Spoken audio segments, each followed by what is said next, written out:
It's going to be a quick countdown. Already, go on, folks. I'll be live streaming this. I have to make sure I don't talk too fast. I'll slow you down. Don't worry about it. Okay. All right. Aloha and good morning, everyone. We are live here at the beautiful Makuʻu Farmers Market.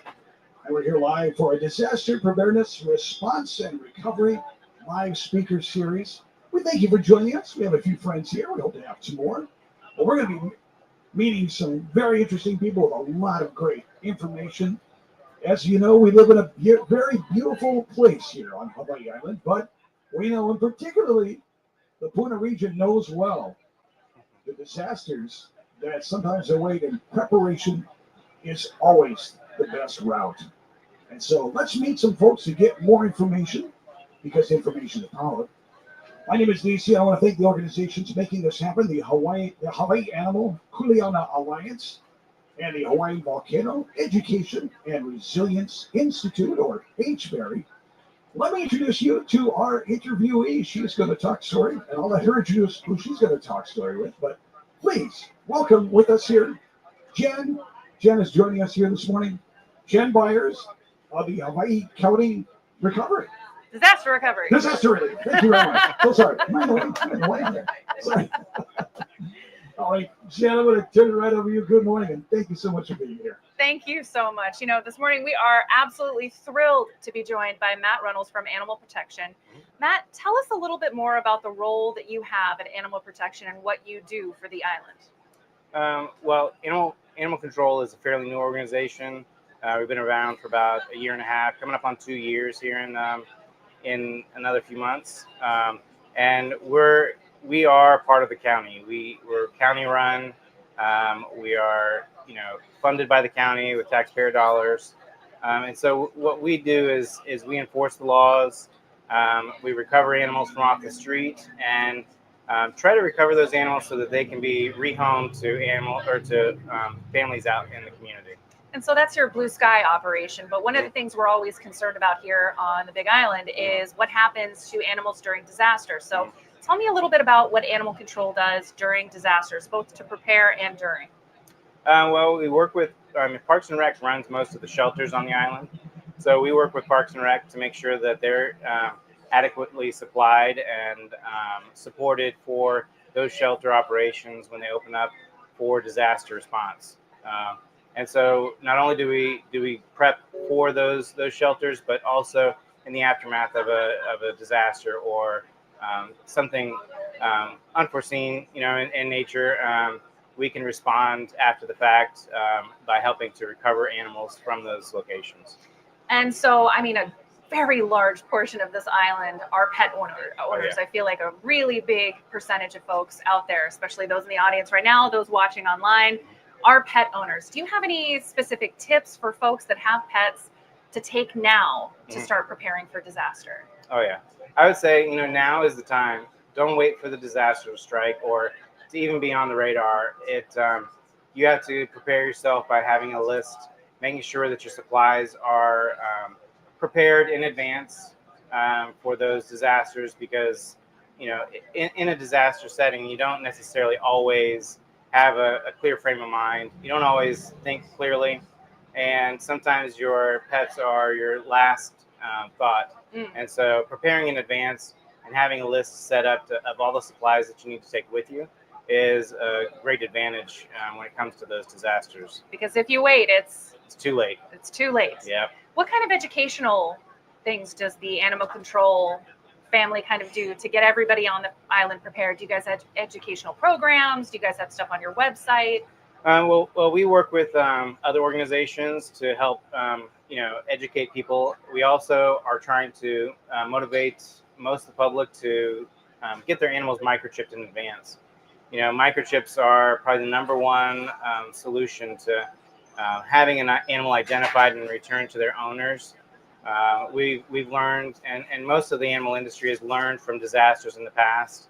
I grew up with hurricanes in my home state of Florida, and one of the largest hurricanes to hit was Hurricane Andrew in Miami, and thousands of animals were lost during that time frame. And The only thing that good that came out of that storm was the promotion of microchips for individual animals. So get your animal microchip now so that we can identify the owners when those disasters hit.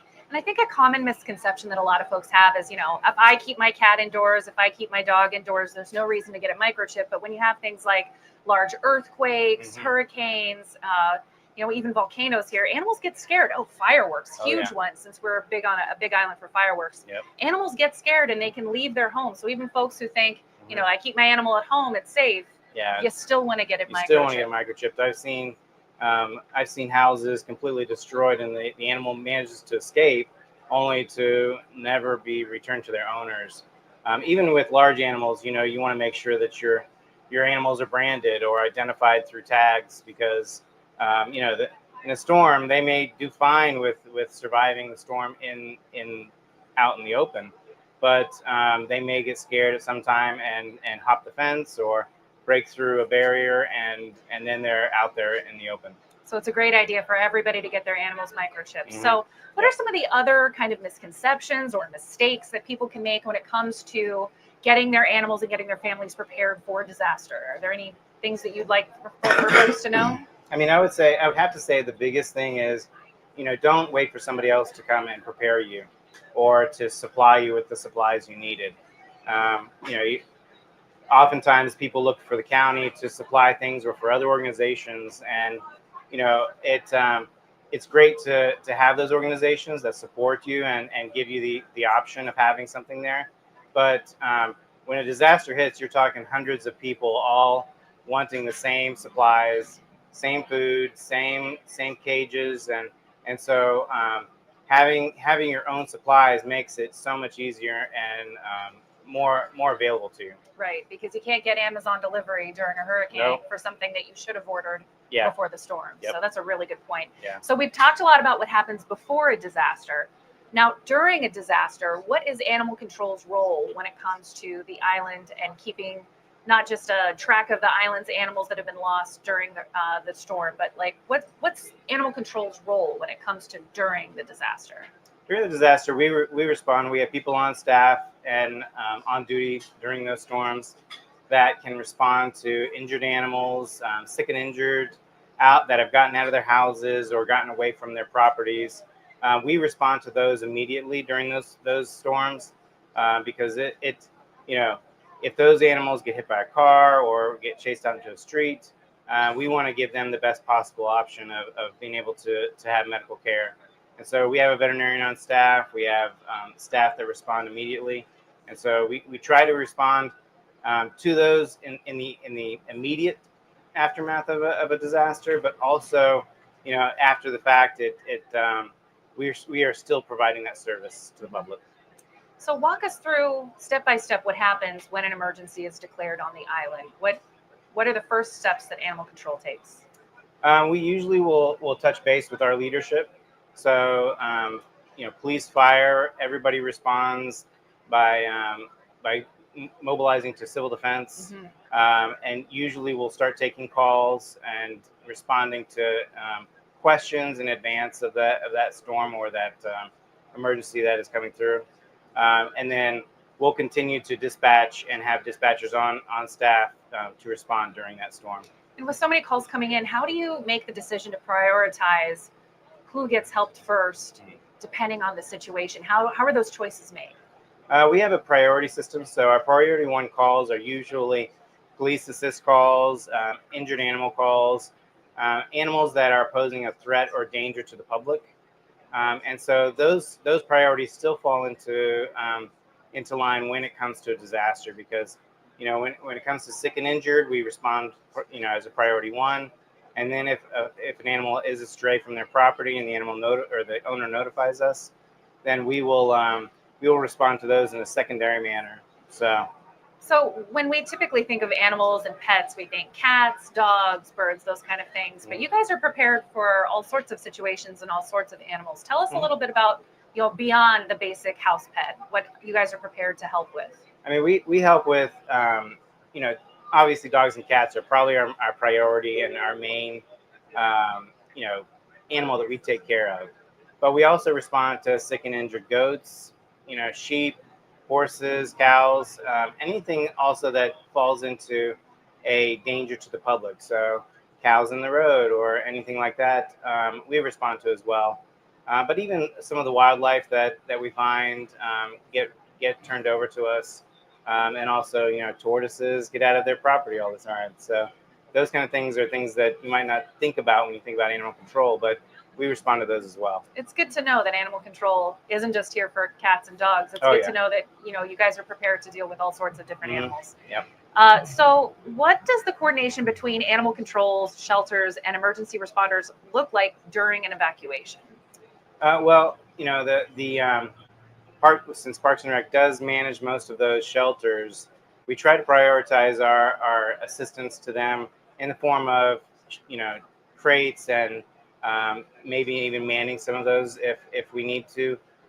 We have a small staff in comparison to Parks and Rec, so obviously they manage to man those a lot better than we do. But we do respond and assist them when needed, especially for difficult animals that may be aggressive that show up at the shelter. Those kind of situations have arisen in the past. So a big thing that we saw in 2018 with the eruption of Kilauea was a lot of folks wanted to bring their animals into pet shelters. Mm-hmm. Talk to me a little bit about how do you guys decide which shelters are pet friendly? How do you let the public know which shelters are pet friendly? How do you get the word out? Yeah, well, that usually falls under Parks and Rec as well, but the mayor usually puts out a press release of the shelters that are open for that time frame, and then identifies which ones are pet friendly. So this is a good time for folks to, before the disaster, follow folks like Civil Defense, Yep. follow the County of Hawaii, follow Animal Control. And then, of course, when these disasters happen, like you said, a press release will go out, social media will go out on all those channels to let people know where the shelters are, which shelters are pet friendly, so that people can make those choices, even though they might have to go a little bit further to go to a pet friendly shelter. It's better to go a little bit further with your pet than having to leave that pet at home. Yeah, and those shelters will have things like crates and stuff just in case you don't have your own. So having pre-existing knowledge of where to go and what shelters are pet friendly, it really does save you a lot of time. But this is also a great time to remind folks that, if you're at home right now, I want you to think about where is that crate, where are the leashes. I know a lot of folks will keep extra leashes in the car as well, just in case of disaster while they're, out with their pets. That's always a good reminder too. So, some people will do grab bags, so they'll put the basics, have a second of the basics like leashes and bowls and things like that into a grab bag that you can stash in the closet or under a bed, and just grab it and go, with some food. And we talk about how important it is to have that grab bag, have the emergency preparedness kit. In fact, that's one of the things we're going to be talking about later as the day goes on, because having that prepared now before the storm is so, so important. Oh, yeah. So last question in the animal safety department. Okay. How do you guys handle situations involving stray animals? So the animals that are already strays on the island, which we have plenty of, cats, dogs, even chickens are out there. Chickens. How do you guys deal with that? Well, what we do is we actually collect up a lot of those animals off the streets. So we actually bring in about 350 animals a month. Wow. Which is a pretty good amount of animals.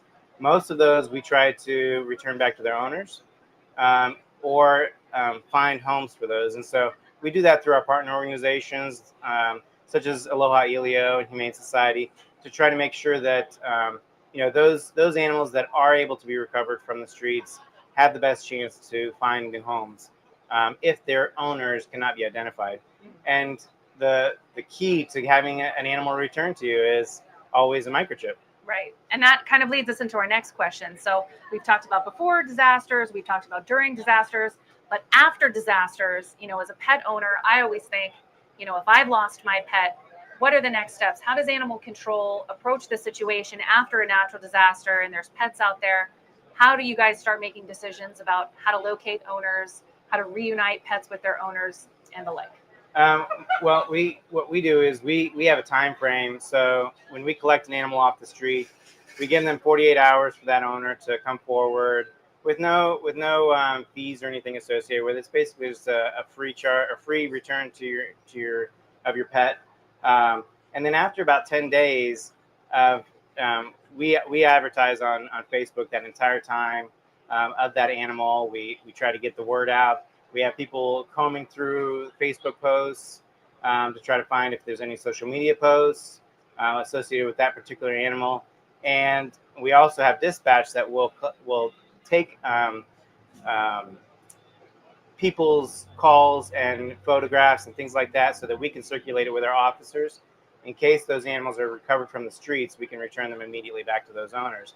But after 10 days, we start to find homes for those animals. And so, we start to market them to our partner organizations, and they start to evaluate them at that point to make sure that, those animals are appropriate to be returned back to the public. So it's 10 days. 10 days is the important time when it comes Yeah. to noting when those animals will start to be rehomed. Yep. So I want to go through what nobody wants to think about, and that's hypothetical situation. I've lost my dog. Mm-hmm. What is the first thing I do after a disaster to connect with animal control to get to those first steps of locating my You can pet? either call our dispatch line, or you can call the police non-emergency line to let us know about that animal being lost. You can send us a email with a picture of the animal, and we can circulate that through our officers.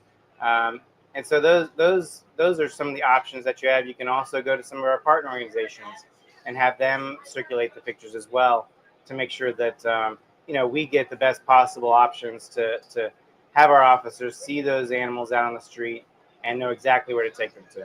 So that's what happens if I were to lose a pet. But a very likely scenario is that while I'm out helping my neighbors, I could find a pet and I don't know who it belongs to. What do I do if I find someone's pet during a disaster? You can do the same thing.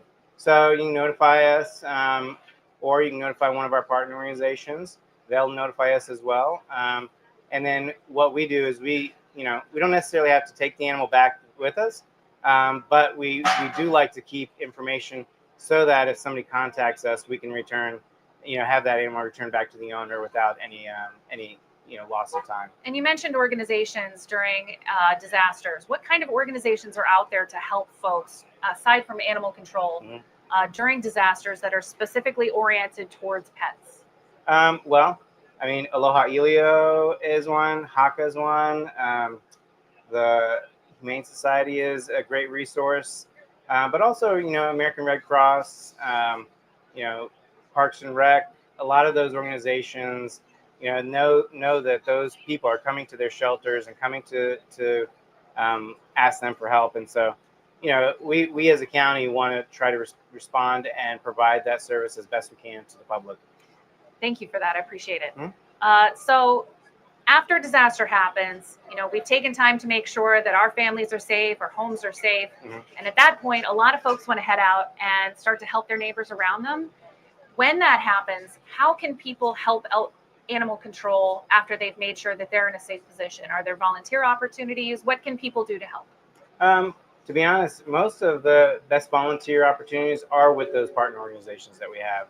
Our shelters are staffed by the county, so we have plenty of staffing for ourselves. But when it comes to those organizations, they will need help in those times, and helping out those organizations also gives you a better feeling about what's going on in your community, how the community is responding to it, and the things that other people, neighbors, people in your subdivisions may need help as well. And so for you to be able to respond, it helps you as well. So we've talked about a lot of different things here when it comes to animals and emergencies, but now that we're starting to wrap things up, I want you to tell us what are the most important things that people both that are here in the audience and people that are here online, what is the most important thing that they can take away from this discussion to be prepared for the next disaster? Definitely prepare now.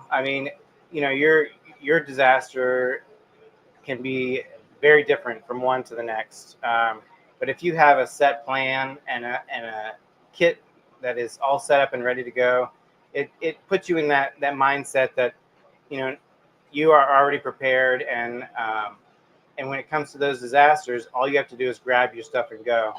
And the other thing is to make sure that your animal is microchipped. Without that, it really does put your animal at a disadvantage to be returned to you. And so if you take nothing else away, make sure that your animal is microchipped. And I think something that a lot of people forget about too is, on my phone, I've got a lot of pictures of my dog. Mhm. People have pictures of their dog and cats. But it's also not a bad idea for those who maybe own livestock to take pictures of those livestock animals so that when it is time and you have to relocate those animals, you can find them and say, okay, I've got a picture of my cows. I've got a picture of my beloved goat. Yeah. It's not a bad time to do that either. Not a bad time to do that, or to make sure that your brand, whatever brand you're using on those cattle, or ear tags are, obviously, up to date, and each one has a marking so that, when those animals do get out of their pens, they can be identified and returned back to you immediately. And have a picture of that brand too. Have a picture of the brand. Most of the brands in the county and within the state are actually in a registry. Great. And so if your brand is not in a registry, make sure you get that done. That's always a great reminder, especially for folks out here. Yep. Now, I just heard we do have a question from online. Lou, what do we have? Yeah, I have one quick question from Don. He is asking what the contact information is. How can they get in contact with you? Well, you can. The best thing is to contact animal control at hawaiicounty.com. That's probably the easiest to get a hold of us through email. You can also contact the police non-emergency line, which I don't unfortunately have right in front of me. But No worries. We can always have folks look that up too, because Google's always an option. So good to know there's phone, good to know there's email, and that folks know what to do with their prepared. Oh, yeah. Do we have any other questions online, Lou? Lou says no. What about anyone from the audience? Anyone in the audience would like a question real quick? We've got Matt from Anyone Animal over here? Control here. It's a good time. I'm not sure if you answered this, but how does it work off hours? So, say late at night, a Sunday night, or something like that, finds a dog, and what's the protocol there? What do people expect? It's a good question. Thank you. Yeah, what is the protocol after hours if someone finds a dog after you guys are closed or answering phone calls? Well, we do have on-call and standby officers at night that cover the entire nighttime shift. So from the time we close at 4:45 until 7 o'clock in the morning, we do have an officer on standby. But we only answer priority 1 calls at night. So sick and injured, animals that pose a threat, or animals that have some kind of police incident with them. Those are the calls that we answer at night. My best advice to someone that finds a stray during the nighttime is to hold on to that animal till the morning. Call us first thing. Call police and non-emergency dispatch, and we can get that animal collected from you. Great. So, we're going to talk about a lot today when it comes to people being prepared and having their go bag ready. What kind of things do you think people should have in their go bag for their animal? I'm thinking food, medication, a leash. What else? Any kind of medications are very important. They say have at least 3 to 4 days of supplies, and that goes for food as well. You can vacuum seal bags of food, and it can last for quite a long time in storage. And so having that prepared and making sure that you have enough food for at least 3 days, it gives you some time frame so that you're not having to scramble for food when you get to your shelter, or God forbid you lose your house. You'll be without those supplies for a period of time. Food bowls, definitely. Leashes, definitely. Any kind of chew toys or anything to occupy your dog in that time frame is definitely a plus. Absolutely. Just like children, you got to bring something to keep them occupied while everything's going on. Because just like people, disasters are a heavy time. So it's a good time to make sure that they're keeping busy and not witnessing what's happening. Oh, yeah. And it's a stressful time for those animals too. So keep that in mind. It's you need a distraction from all the noise and so many distractions in those kind of shelter settings. People having other dogs, and so those kind of things.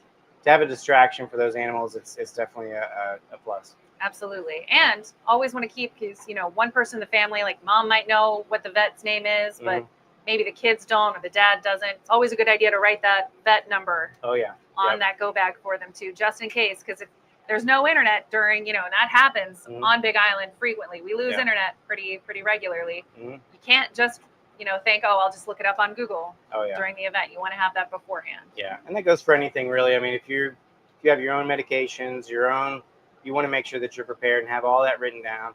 You have to almost think of the worst case scenario for yourself and for your pet, and then prepare for that. Right on. Yeah. Awesome. Any other questions on chat? Looks like we're good to go. Matt, thank you so Of much course, for joining us of today course. and letting us know. You know, so many people out there have pets, and these are the questions that they needed answered. So thank you for taking the time with us to walk us through what to do Of before, during, and after that disaster. Anytime. Thank you so much, Mahalo. Thank you again, Matt Ronalds, Animal Control and Protection Agency. Of course, Jen Myers. Thank you so much. Folks, let's see how well you paid attention. We have some prizes to give away. And in fact, I want to say a big mahalo to Nikki Pa'akola and Aloha Paul's, a certificate, I believe, to Aloha Paul's. Question. It's multiple choice. Approximately, animal control recovers how many strays a month? Is it 150, 250, or 350 strays a month? Anyone want to take a wild guess? I know the sign language folks are always paying attention more closely. Should we have one of them? Sorry, am I getting in the way of the camera there? Anybody want to take a wild guess? Was it 150, 250, or 350, sir? 250. 250, you're really close. Really close. How about you? 150 or 350? 350 is correct. There you go. Congratulations. But I want to also give way to this man here. Thank you very much. All right. What is Matt Runnels' home state?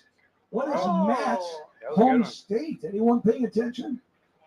Matt, of course, comes from a state that, like Hawaii, deals with a lot of hurricanes. Anybody? What state was that? You want to redeem yourself?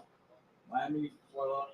Florida is the state I'm looking for. Was it Miami, Matt? I'm from Melbourne, Florida, but yes, Melbourne. Florida. Nice. Yeah. Florida is right. Way Excellent. to go. True or false?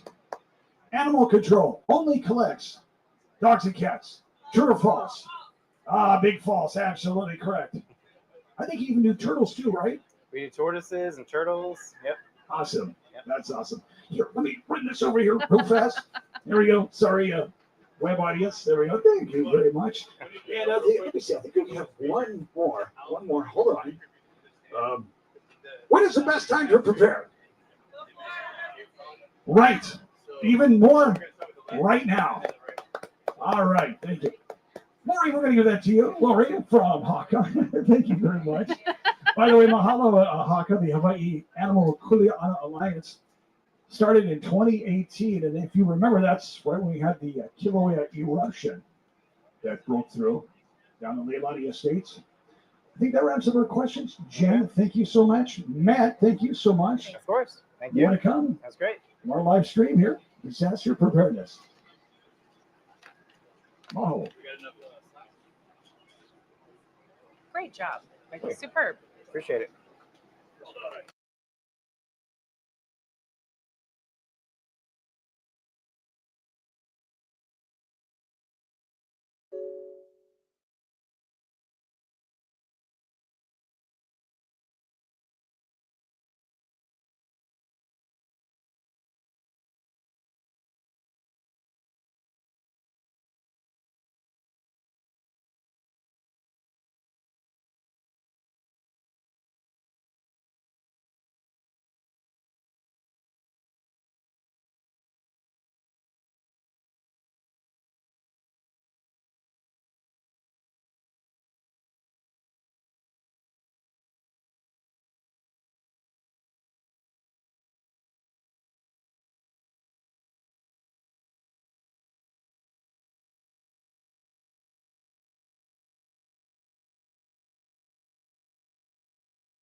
Okay, give me the other one. Why did somebody hold the button?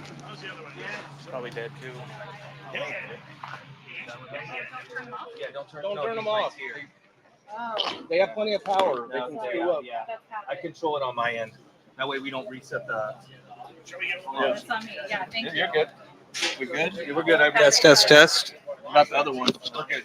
Test. All right, here you guys go. Sorry about that. You're good now. Oh, you get okay. Oh, thank you. Thank you, Darren. All right. All right. Are we all in there? Are we good? We good.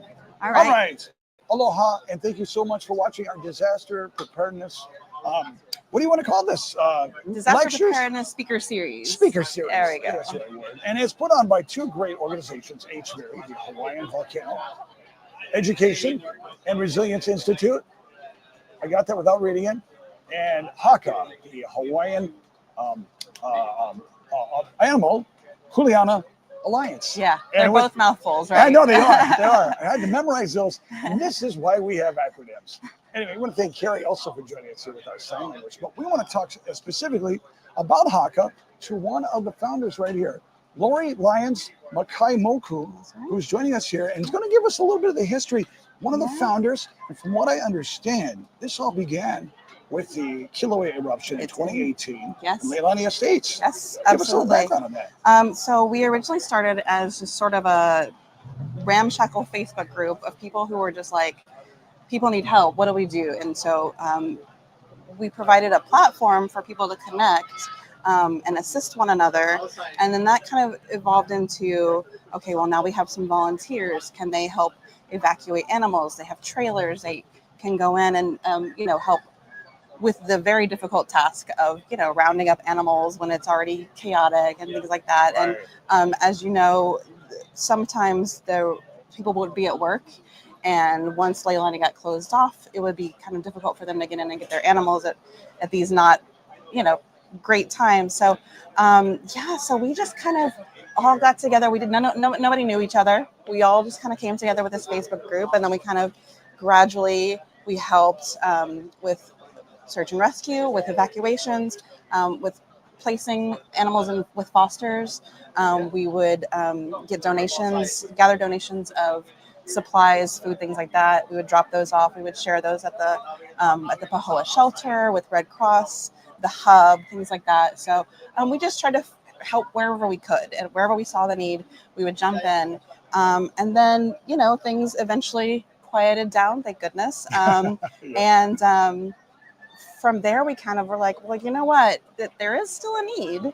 And so we kind of went from being this grassroots, like just filling the gaps group to getting much more organized. We filed for our nonprofit status, and then we were able to become a full-fledged nonprofit and be able to do this, more regularly, not just during, when the emergencies happen. So right. I mean, that's the thing they're telling us about, animal is, don't wait till the last minute.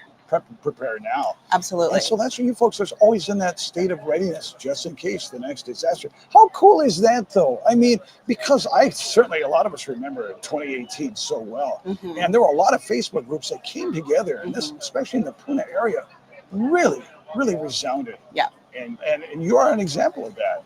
This is a very, very resilient community. I mean, you saw what happened with the hubs, like that. Yeah. That's something it's such a Puna thing, right? And it's become a model for so many other places, for the whole state, for other communities here. And so, we're lucky that we were part of that, and we get to see how this community continues to grow and become more and more resilient. And, education is a huge part of that, just being aware of what could happen, what to do when it does happen, and just making sure you have what you need together. When it comes to animals, sometimes you just don't think about the fact that, my cats might be skittish when things start happening. And like, how do I trap this cat? If you don't have a trailer and you have goats, Puna's there's a ton of hobby farms out here. So we try to help people think about these things and create that plan and be there as kind of backup if they need a little bit of extra help. We have our disaster animal, see all the acronyms. I know. It's our DARE system, and it allows you to register your animals ahead of time, especially if you think you're going to need any extra help. Yeah. Whether it's whatever barrier you might have, we can help you get through that and we will actively call you if you're in the area where something is going on. Like there was a recent Waikoloa fire. Excellent. We pulled up our map, and everybody that had registered, we called it. Hey, we're proactive about it, right? So Yeah. we say, hey, do you need help? Rather than people having to ask us for help. So Being proactive. yeah, That is fantastic. do And what we can. Yeah, no, that's I think some of us got some practice from Hurricane Zell in 2014, but it was 2018 when we had the Kilauea eruptions. That's when I think everybody in this community really leaped into action. Thank you so much for folks like yourself, Hawaii Animal Kuleana Alliance, all the great work you're doing and continue to do to this day. Thank you. Yeah, we're out here trying to educate people and just be part of this community, because this is our community, and we're grateful to be part of it. And we're glad to have you as a part of it too. Thanks, Lori. Thank One of the you. founders of the Hawaii Kuleana Animal Alliance. Lori Lyons, Makai Moku, who was kind enough to write that all out for me. So, thank you so much, Lori. Appreciate all the great work you folks do. Thank you, Carrie, doing our sign language. More to come here in our disaster preparedness talks today. In just about 20 minutes, we've got someone else that's coming up, and we may jump back here live as well too. So thank you for watching wherever you're at. Mahalo, everyone. All right. Good job. Thank That was fun.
And welcome back, aloha friends. We're here live on the big island of Hawaii, here in the beautiful Puna district. We're actually at one of the farmers markets, the Makuʻu Farmers Market. And we're out here talking about something that the Puna area particularly knows and really has had to deal with, and that's this disaster recovery. That's why we're here today, to talk about disasters and some of the experts that can help us in that endeavor. My name is Dave Shea from the radio station of the Big Island, B97, B93, and I'd like to introduce you to the person who will be doing the interviewing. We have with us Jen Byers, Jen from the Hawaii County Disaster Recovery. Thank you very much. Jen, I will turn it over to you and to the person you're about to talk to. Thank you so much. You got it. So this morning we are so excited to welcome anyone who knows about volcanoes on this island, knows that when things happen, the first place you go to is HVERI. You guys, Dane, Phil, you guys both have probably one of the best monopolies outside of the USGS when it comes to volcano knowledge. And when we see that volcano erupt, you're one of the first person that we turn on and we talk to. So Dane, tell us a little bit about HVERI and yourself and your role about what you guys do. Yeah, so HVERI is the Hawaiian Volcano Education and Resilience Institute. We're a 501c3 community-based organization. But really, we started with Hawaii Tracker. That's probably where people know us from, the name recognition from back what we did during the 2018 eruption. But we're going to dive into that a little bit. Again, we're now multi-pronged. So volcano education is where we started, giving updates on the 2018 eruption, but it's evolved since then. So give a little look at that. But first, 2018, there was a whole bunch of stuff going on. We had hundreds of homes destroyed. We had lack of information being out there, complete and utter chaos, it felt like at certain times, where the right hand didn't know what the left hand was doing, and it was 5 hours too late anyways. Right. So really we were trying to push the envelope on the crowdsourcing of information, which we'll talk about a little bit more. But we were thankfully able to get some recognition, from the county, as well as a Big Island Press Club award that the Press Club basically made up to give to us because they didn't have a category. So they called it the Excellence in Media Innovation Award. But I love that because it really showed that, in these times of disasters, so many of us, from the county to local organizations, we had to learn on the fly how to best serve folks and how to best inform them. And you saw that people had a thirst for information, a need for the most up-to-date information, and that's why you guys swooped in. Right. And to me, I was thrown into it immediately because my parents' place was the second house destroyed in the eruption. And there were two houses on the property. And I was talking to the authorities, and they were saying, yep, both houses are destroyed. And I'm looking at the helicopter footage and saying, no, one house is destroyed. And if you're losing track of how many houses are destroyed at two, there's probably going to be an issue when we get into the real heart of the eruption. So we started different projects on that front. But, throw it back to just what we do and where we've come through. So now we are a 501c3 organization, community-based organization. Our mission is to improve disaster preparedness, response, and recovery through volcano education and resilience network building. And more recently, we added youth development into the mix. And I feel like you guys have really taken that and run with it. Some of the cool things I can't wait to talk about with you. Yeah. We definitely, there's some fun things in there. But really, it was the formalization of all of this. You can only do so much as a Facebook group, even if it's popular. Without the county being able to take information and act upon it, it helps the public.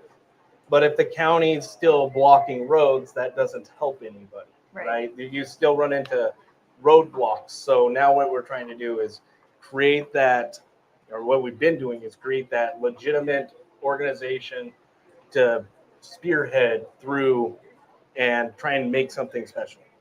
So now we're founded in 2022, and we announced in August, the beginning of August 2022, and then, we announced in August 2023, sorry. And then a week later, the Lahaina fires happened. So that was, again, to me, looking at what we went through in 2018, nothing in Maui was surprising. Right. Sadly, the tragedy of Maui was Nothing was surprising in terms of the lack of information, The the misinformation. lack of speed, Yep. the county making decisions that not just don't help, but actively harm because they're not aware of the developing situation, right? They're blocking access to roads because there's down power poles, not knowing that the town's on fire right now, type of thing. So we saw a lot of that in 2018, but the lava is a lot more forgiving than fire. It's pretty difficult to get killed by the lava. It's pretty easy to get killed by the fire. So it's been a really long time since we've had loss of life from Kilauea, correct? Right, and they become indirect. I mean, nobody likes talking about it, but Right. you know, we talk about, oh, nobody died in 2018. It's like, well, you have to add some asterisks to that. Right. Because there were people that killed themselves And that we were had in the shelter, so it's hard to say it's totally a disconnected. secondary impact. There was one person that got lost out there in the later stages of the eruption and never heard from again. It was kind of weird, but the family swears that it happened. And Wow. he was missing. So And then also the huge loss of life when it came to livestock, pets that were yeah, so one of the stories I haven't really told that much is right after the eruption ended, we hiked over the lava channel, through it, and got to the other side of the Kipuka there, where all the homes in Halekamaina area were isolated by the lava, totally cut off from all directions, right? We got in there and it was post-apocalyptic in a lot of ways, where it's just like everything, the houses that still stand are basically pristine. right. There's nothing wrong with them, but there's nobody around. There. Right. Nobody around. We know we're there with residents of the places, so we're going from one house to the other house, and we find a dog out there that's been living out there for how many months. We found a sheep that we thought was a horse because it had gotten so overgrown that it was just the dog though was hilarious because we were trying to figure out how is this dog surviving. And one day it took off, or while we were walking, it took off into the bush and we started hearing pigs squeal. So it's like, oh, it's just a hunter out here. Plenty of pigs for the dogs, but still. And that's a great, segue into talking about why it's so important during these events to stay up to date with the latest information. That way people know to talk to animal control if they find an animal. They know to tune into you guys, to tune into the county, to tune into the mayor's office, all to get the latest information. Right. There was one thing Matt said in the previous talk from animal control that made me, remember the one time the last time I used animal control, it was again at a Sunday at 7 p.m. Did not expect, I found a beat up dog, did not expect them to get there anytime soon. They were there within a half hour of me calling. And I was joking around, like, I think this response time is maybe better than the cops out in Puna. Like, how do you get Animal control has really, Animal control stepped up. They really They did. really stepped up in the past couple of years. It's one of our give them a chance. Right. And it's one of the newer departments at the county, and they've really just taken that Kuleana and run with it and become, and really taken that responsibility and made sure to take it to heart and make sure that the animals on the island are as safe as they can be. Yeah. That's good to see. So we do have 3 different programs that we do. We do the volcano education stuff, so stuff on the volcanoes here on Hawaii. We do digital resilience, which we'll talk about a little more, but multi-hazard communication stuff. And then youth development, where we go, talk to the kids and do youth development things, right? Let them drive the car and hope they don't crash it, figuratively speaking. But first, we had this from 2018. This was a survey that was done of residents that were impacted in the eruption, the Leilani Estates, wherever in Lower Puna. And what this showed was that Hawaii Tracker emerged as the most relevant, expert, sincere, and at the fastest pace of all organizations that were involved in the 2018 eruption. And it was so noticeable that they had to make a category just for Hawaii Tracker to compare it just against USGS HVO themselves. And we either tied them or beat them in every metric type of thing. So that was, and it was USGS research. And then it was so crazy. Like, I don't talk about this much, but in the preliminary paper, we were all over the place. And this is where this image comes from. And then when they published, they removed all mentions of Hawaii Tracker and told us that if we did that, it would be a recommendation or a promotion. I'm like, man, ain't that crazy? Your own paper is a recommendation or promotion of us.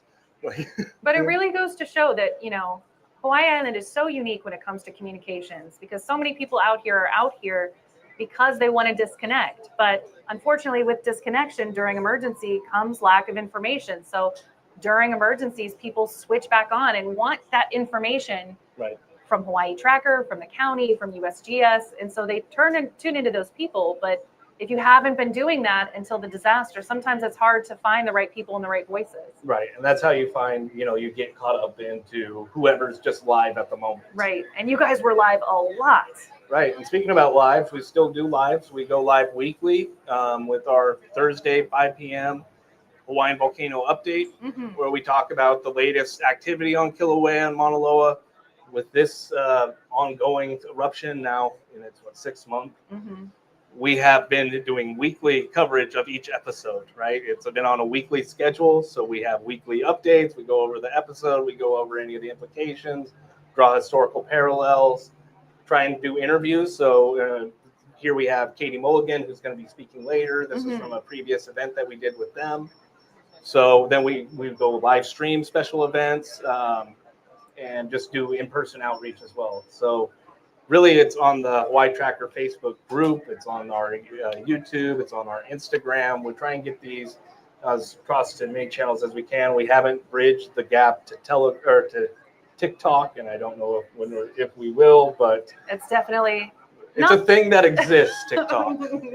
But I also feel like your partner Philip Ong, who's a geologist, between the expertise between the two of you guys. If you guys aren't familiar with their Thursday broadcasts, they do some of the most incredible in-depth breakdowns. So if you're one of those people who wants to know about what's happening with the volcano, but you don't want to read the super jargon-heavy USGS kind of update, you and Philip come in there. You've got graphics, you break things down for people, and then you go to your chats and you answer questions from folks. Sometimes for 20, 30 minutes, you guys are answering questions that people might not have access to that information. So yeah, I've always loved that about you guys. Yeah, it's evolved a lot since the 2018 live streams where we were sitting at Pu'unuapuna, the hub, with a cell phone and a generator very loud in the background and us having to yell over it and then pointing at a tablet, being like, the lava's here, guys. And you had thousands of viewers when that was happening. Yeah, thousands of viewers. And then Mauna Loa happens and you've got the mayor, you've got USGS. Yeah, that's the folks. Next. Oh, it's perfect segue. One ahead. So yeah, we ended up doing for the Mauna Loa eruption. There was months of noticeable buildup for it. So we ended up traveling on the road with Civil Defense and USGS to live stream as many of the events as we could. It's amazing how much a few short years matters, because then we didn't have Starlink. And without Starlink, we were in trouble when it came to streaming in certain locations. Now with Starlink, with where it is, we keep them in the car all the time. They're always ready to go. You can't knock us offline anymore. Not nearly as easily as it once was. And that's where it goes into our digital resilience. You're not dependent on the local internet carrier to have service during an emergency, which, as we frequently know here on the island, some of the first things to go are power, internet. And the one thing you want is to have information. So you guys still provide that even during, So the cell networks will go down as soon as anything big happens. I don't care what it is. That's so many people will be trying to make calls that it will down the thing. Or like the situation up on when Mauna Kea was happening, multiple people will try and go live all at the same time. It'll completely bog down the tower, and now you can't even get a call out all of a sudden. So cell networks, totally unreliable. Traditional phone lines, unreliable. Many things are unreliable. Starlink, though, always it's a plug-and-play solution.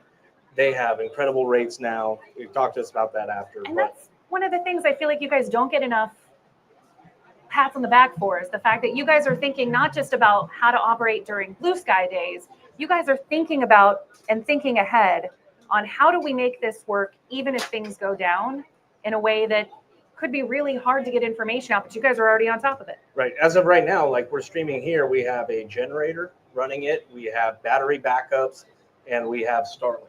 So we're live across Facebook.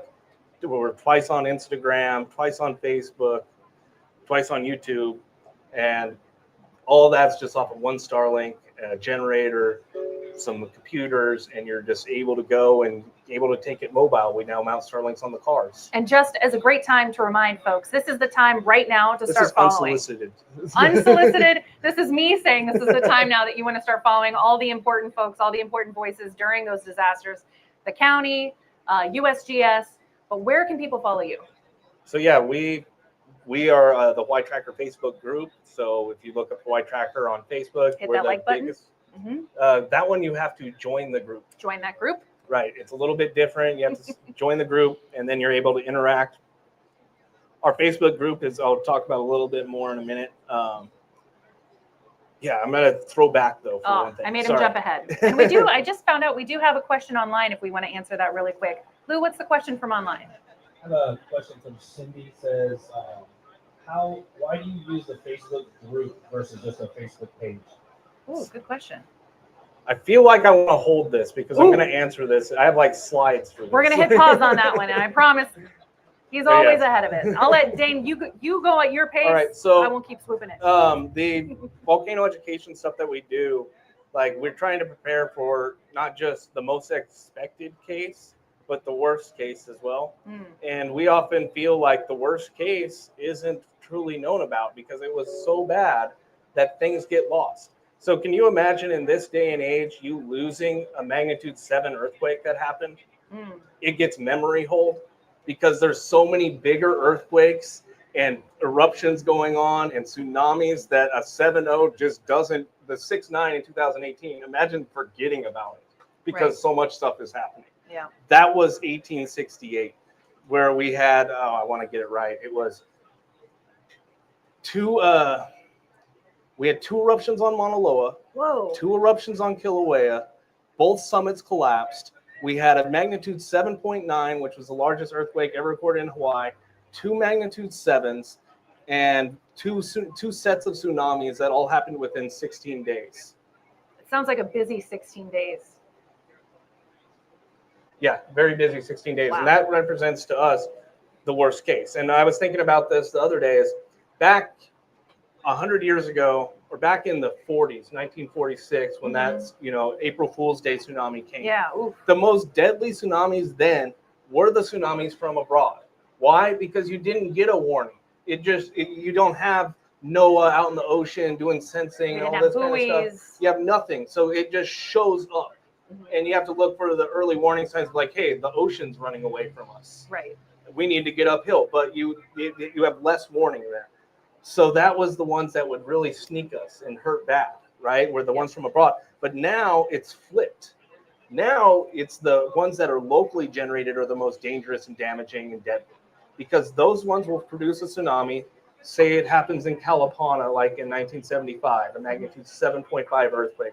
That thing's going to be in Hilo in less than 2 minutes. Right, which is not enough time to even get to your car. Like, this is not enough time to hit the button for the sirens type of thing. What if you're in the bath, you'd have to be sitting at the desk with the button right there. Ready to and go. then you'd have to be making the decision because NOAA's not going to get back to you in time. And anyone knows in emergency recovery, it takes longer than 2 minutes to get to the point where you're alerting the public because a lot of decisions have to be made. So in that situation, it's all about prior knowledge, the ability to recognize like, hey, I'm unable to stand because the earth is shaking. I need to get away from the damn shoreline. Right. And immediately to get to higher ground. And the worst comes to worst, you get to higher ground and nothing happens. Great. Right. But worst comes to worst, you've gotten to higher ground and it's for a real reason. And it could save your life. Right. So we did talk about briefly Mauna Loa. We did over 22 live streams during that 2 weeks, produced 20 hours of content live. We were joined by Mitch Roth, the mayor at the time, multiple occasions. He even gave us credit for the traffic hazard mitigation route, which we ended up pushing the county to do, reminding them in 2018 that they promised a viewing area for residents and visitors to go see the lava. It never happened. We took a $430 million revenue loss as an island. It might even be more than that, just because of cancellations and inability to do anything, to come see it, which was what a lot of people wanted to do. Again, it's destructive, all that, but still, we took that hit. Mauna Loa happened. We pushed to have the traffic hazard mitigate, the viewing area opened, where we took the old Saddle Road and made it a drive-through, so you could drive in through and stop. And that required coordination with the Department of Transportation, the Hawaii County Department of Transportation, the Puakaloa training area because it's on their facility. All this happened in a day. And then the next day, we had signs rolling up, coming up with protocols to figure out how to make it happen. I don't think we lost as much. We had over, Absolutely. what was it, 40,000 cars go through that. And I remember that first day, Saddle Road was a mess. But after all the different departments came together, all the different organizations and said, let's make this work, they made it work. It solved it. Yeah, but it took that coordination, and that was key. Right. And that happened because Mitch Roth came on a live stream Yes. and was sitting there saying, hey, guys, come view the lava. And it's like, okay, if they come view the lava, you can't give them a ticket on Saddle Road Correct. because they came to view the lava like you invited them to do. And then Ken Hahn was there too. And anyone who's a big fan of following the USGS knows that Ken Hahn is, the Super Bowl of USGS scientists. He's really, and to have him on your show was but him and Mitch Roth at the same time. I mean, that's when and it was making decisions too. We were sitting there like, hey, so we have Ken Hahn, Mitch, the mayor, and the head of civil defense all sitting around. We're all live. And the question comes over to the chat, hey, are schools open tomorrow? It's like, hey, guys, are schools open tomorrow? Oh, actually, we don't know yet. All right, well, let's make a decision. Schools are open tomorrow. All right, schools are open tomorrow. You heard it here right now. We just you're getting it straight from the people who know. That's the purest form of transparency. It's like you get to see the decision because we're all still in it. It's like, what about this? This is coming up. We got to make it. All right, make it. How many places have you lived where you can have folks have a direct line to the county, to the mayor, to the Talmadge Civil Defense, to where you can hop on in an active emergency and ask the questions that people want to know? Right. That's so where rare. We're trying to push it. Right? And you've really opened that channel for folks. And it feels like for where we sit, this is still the tip of the iceberg in a lot of ways of what's possible. Still room for growth, but wow, have you guys come and done amazing things. Let's talk about something that we really are pushing more. This is what it came inspired from 2018, and that's what we call digital resilience. The idea being is that we have all these groups on social media, all these pages on social media, places where you went to see Lahaina when it was on fire before the Emergency Operations Center even knew that it was on fire. You have these places, these watering holes of information that people already congregate around. So the idea being is why not use them, volunteer basis, right? Not pushing anything, not trying to, look at everybody's stuff. But if you have something you want to share, have the ability to share it at a scale that it scales to the entire island. It gets people connected. Gets people connected, and then be able to prioritize stuff and push it back into civil defense, have a decision made, push it back down and into the social media groups and propagate things rapidly. So when we find out, hey, there's a town on fire, it's up the chain, back down the chain. There's official decisions. There's communications on social media from influencers, and they're all on somewhat the same page. Right.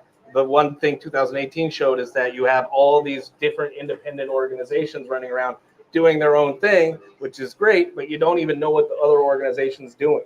And that coordination between those organizations is how we're going to grow for the next disaster. Because when the next disaster happens, we have some of the best organizations between HAKA, you guys. We've got so many organizations that are out there poised and ready to help. And also, what an island of folks we have when it comes to just volunteering. People are so ready during a disaster. The moment that they know they're safe and their family's safe, their next step is to come out and help the folks, help their neighbors. Right. So we also work with the Vibrant Hawaii Resilience Hubs, trying to create these points similar to Pu'unu'o, the hub from 2018, where everybody had a point where they can go and get information and know it, no matter where you're at, what just happened to you, you have a place to go to connect, to receive whatever you need to receive, a place like that. The thing was 2018 that got thrown up after the eruption started. Right. They found the need, and then they made it happen. They didn't have 501c3 status. That made taking donations really tough. It made a whole bunch of complications that if you were to design them beforehand and have them established beforehand, when the disaster happens, all you do is turn them on. Right. And the big difference between what we talk about on this island when we say what is a resilience hub versus what the mainland talks about. The mainland talks about buildings. This building is a resilience hub. We're more interested in the people, as in Pu'unu'o showed. You don't need anything but a blank piece of land and enough people with enough know-how, and they'll get the bulldozers out there and they'll clear the land and they'll gravel it and they'll put up tents. they'll make it happen, but you need the network of people. The building itself is only so valuable. But it's the people that make it happen It's the and come people together. that live in that building, that operate that building. That's what a resilience hub really I is. feel like that's our resource here on the island is we have some really incredible people from all over all walks of life that come here to help. Right, and that's what blends into what we call, or what is called, crowdsourcing. And this is using the greater power of social media. Me putting out a question, say something like what we normally do now is ask in a storm, what's your current conditions, right? Is it heavy rain? Where are you at too? So you're like, I'm in Leilani Estates. It's raining heavy, some pretty strong winds, no thunder. And we ask people to give little reports like that. And we've asked our 160,000 member group on Hawaii Tracker, which we figure about a third of it's on island. So say roughly 50,000 people on the island. Ask them what's happening in your neck of the woods. Then they all show up and we'll get hundreds of comments saying like, it's either nothing's happening, something's happening. And then we get this idea of the situation as a whole. And then we can start making reports and chasing things based upon those. And for people who aren't familiar with our island only has about 200,000 folks on it at any given point. So to have almost a quarter of those people following you guys for the latest updates, that is huge numbers. Even for mainland, we're talking massive numbers of people are following you guys. It's more than the amount of people that subscribe to the official notification application that Civil Defense runs, which is Everbridge. We do encourage anybody to go sign up for Everbridge. It's a good thing. Yep. But last we heard they're around 10% of the island adopted. And you guys are at 25, which is roughly. We don't know exactly. Right. But yeah. But so one of the things that allowed us to do in 2018 is, I mentioned earlier, the inability of the county to figure out how many homes were being lost. This became much harder and much more pronounced later, where the county was behind by hundreds of homes. And now this hurts people because now they can't file an insurance claim because their home hasn't been officially declared lost. So what we did is we made a homes lost map. We had people on the ground going around and checking. We had pilots sending us videos and footage. We compiled all that, and we were able to mark on the map using data from the Real Property Tax Department who lost their homes. And the funny thing about that was, we're doing it. Nothing funny about reporting, having to tell people their homes are lost. But then one day, the map shows up coming out of a press release from the governor's office, and we never gave them any permission to use it. They never reached out and talked to us at all. And I talked to the press secretary of the governor's office, and she goes, "Oh, the Department of Defense gave us this." It's like, so the Department of Defense stole the map. It ended up that I got a letter from Tom Travis, who's the acting head of the EMA at the time, saying like, it was a mistake. We took the map, we published it in the thing. There was no attribution, no citation, just stolen map. And it was, the funny part about it was page 2 of the FEMA request for individual assistance. Wow. So page 1 is just title and header and stuff like that. Page 2 is a half-page map, and that they copied and pasted from us. But what a great time to highlight that now is the time for the county, for the state, to be in contact with you, to make those relationships now, so that during disasters, if that's not a resource that the county has, they can reach out and say, man, I wonder if HVERI, I wonder if Hawaii Tracker has that, and then ask you for it. Yeah. Yeah. That's So that's what we're definitely a trying to learning do. opportunity for the county. We did also when the Mauna Loa eruption happened, we were doing some more mapping efforts there, but I was going to do a mapping effort, and then we had a guy named Kit Tincher show up. Kit Tincher is a geologist that did mapping on Mauna Loa with Frank Truesdale and Mike Zoller. Oh, wow. So you're basically having one of the best mappers show up to map the eruption for us. And we were then feeding that. We were trying to get raw information from USGS to give it to him, for him to produce the map back to us. And it ended up producing one of the best maps of the eruption, in my opinion. That had, again, we're asking people like, what do you want to see on the map? What's not important? What is important? And getting that public feedback. Right. And then we'd revise it and make that. So then we had the master map, essentially. And I remember on Instagram, every single day, they would update the maps to show how far the lava had crept towards the road. Because as everybody on the island knows, Saddle Road is one of the main ways that we get across the island to go Kona side. And for us, everyone was really nervous. We were nervous. We were nervous that as that lava crept closer and closer, that we were going to lose Saddle Road. And those maps were crucial for people to understand what was safe, And if there was going to be an And there was, issue.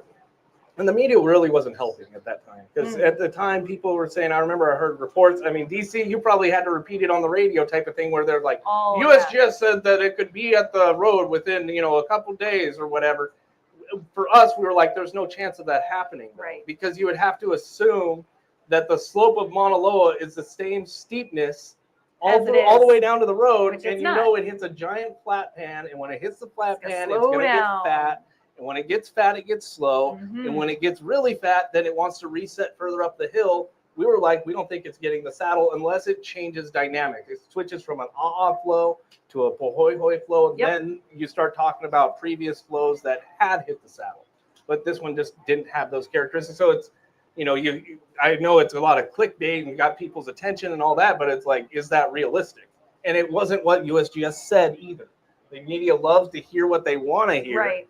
grab the snippy, the sound bite, and then all of a sudden it becomes like in 2018, where they're like, oh, the eruption is most likely to last for months to years, and then it ends 2 weeks later. Right. And how many of us ended up getting phone calls from folks on the mainland who were like, are you safe? Are you safe? But those maps were like one of the first tools that we had to be like, yeah, we're fine. We're fine. But Right. we kept an eye on the maps, and those were why they were important. So here's some more information about the digital resilience hubs. I know I'm getting short on time, probably. Let's do a time check. We're at 10:18. What does that We're mean? probably pretty close to being done. All right. So digital resilience hubs show just how how these structures work. Not that super important. We do this. Basically, what we're trying to do is create these two-way streets of communication between online communities that people already share information on, a certification and coordination between those members, and then emergency managers, and be able to move information between them in near real time. And then Vibrant Hawaii is in there as well right now as a key thing. Other thing we're playing around with a lot is AI. We have different projects in AI. Won't dive into those here, but we got some cool stuff. I do want to show one though. So I set out for a little challenge. My challenge was, I don't want to create a spectacular disaster. I just want to create something subtle. How about a tree down across the red road? That's all it is. Tree down across red road. How do I get there, right? From just an AI to something that can fool residents that live on the road. That was my goal, right? To convince them that a tree was down. So that's a hard challenge there. So we started out, we ended up, with a bunch of stuff that doesn't make sense really.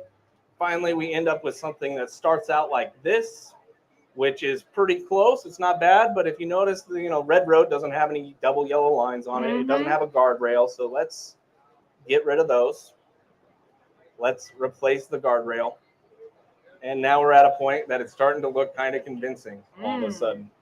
And your eye has to actually play with it, because that does look like a downed albizia right there. And yeah, you have to actually start looking. For the brief looking. moment, I'm like, wait, what? Did There's that even happen? little things that actually start to indicate like it is the road, with the grass growing over the side of the road onto the pavement. Stuff, little things. As so many places in Puna that happens. Right. Yeah. So our youth development is our newest thing. We're trying to develop skills, push leadership, and community safety enhancement on top of it. The educational workshops that we do, we try and go out on location and teach the keiki about the area that we're in currently. We don't like classrooms, right? We want to be out at the spot where the thing happened, and then bring our cool stuff there so we can do it, on location. Getting kids excited about science too, so that Right. our next generation, we've got scientists growing right here. We also have partnerships at the University of Hawaii Hilo. Just highlight those real quick. And we do have some partnerships with Hawaii Art and Science Museum, Puakupele Maka, the Hawaii Academy of Arts and Sciences, and Hawaii Elementary and Intermediate School.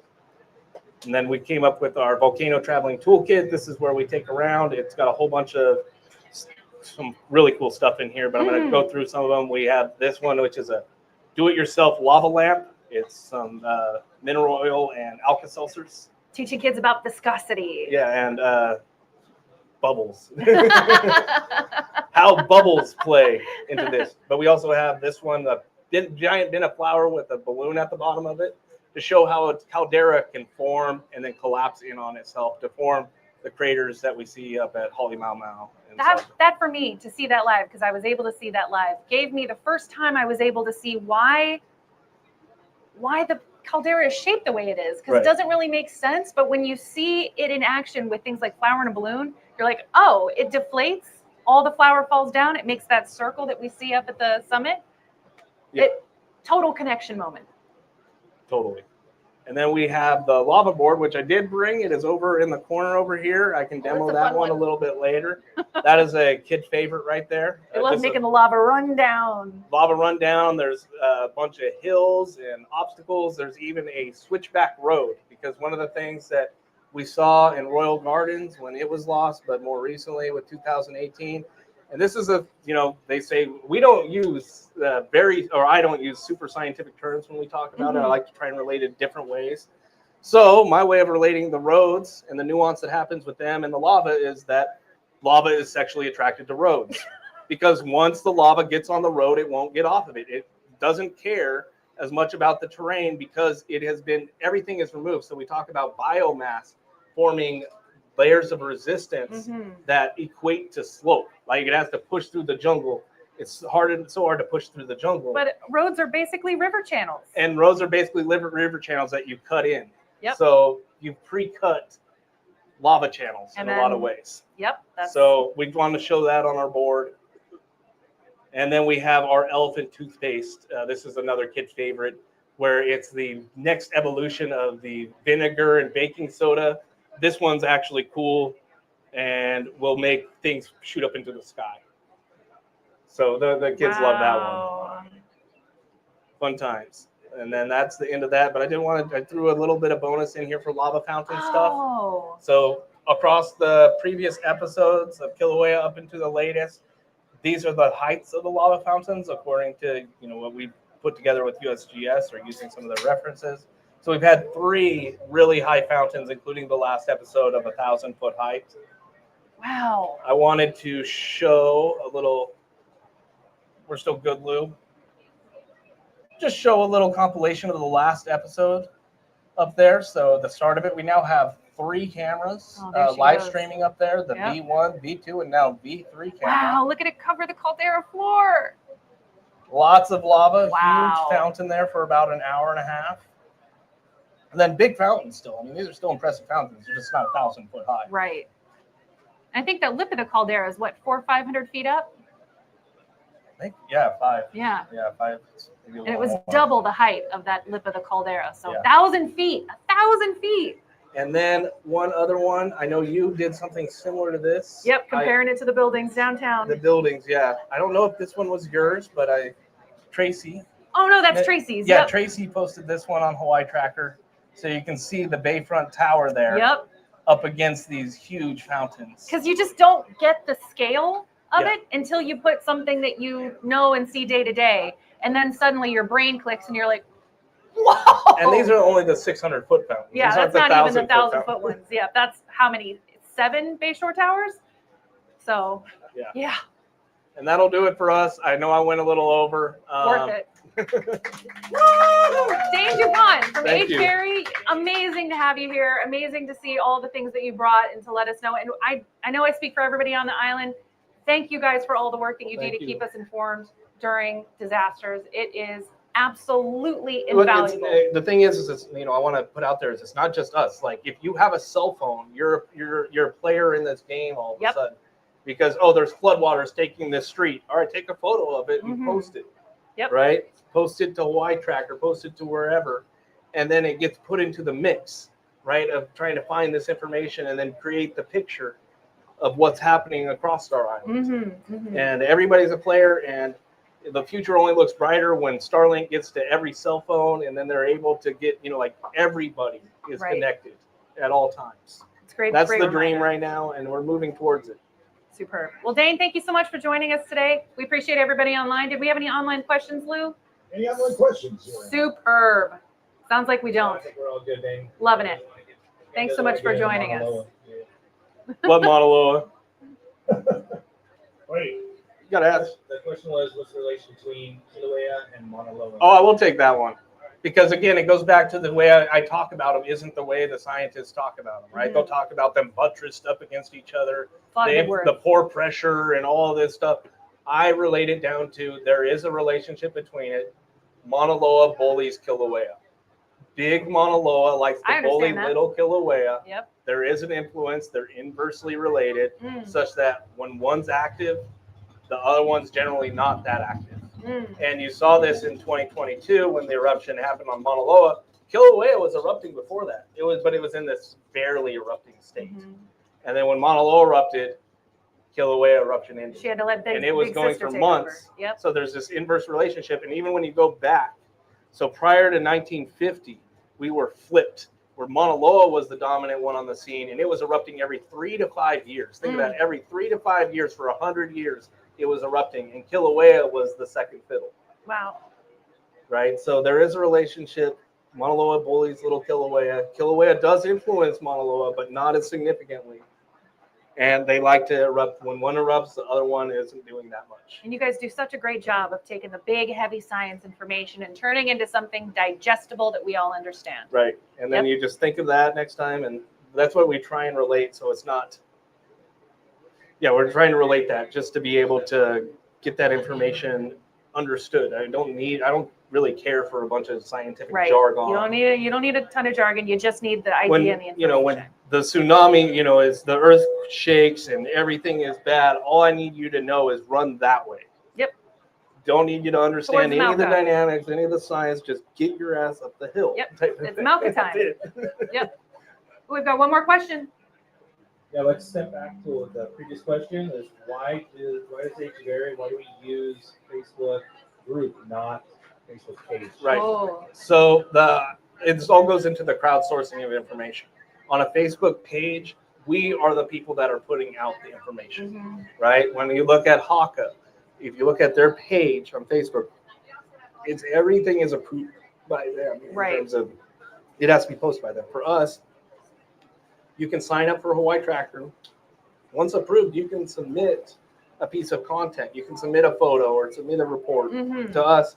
We may or may not put it out, but then it's in the pipeline type of thing. So we allow user submissions, and those user submissions is where we get some of the heaviest stuff from. Because absolutely. If you don't know what you don't know in a disaster situation, if somebody shows up and they do know something, it's good to hear. Huge. Yeah.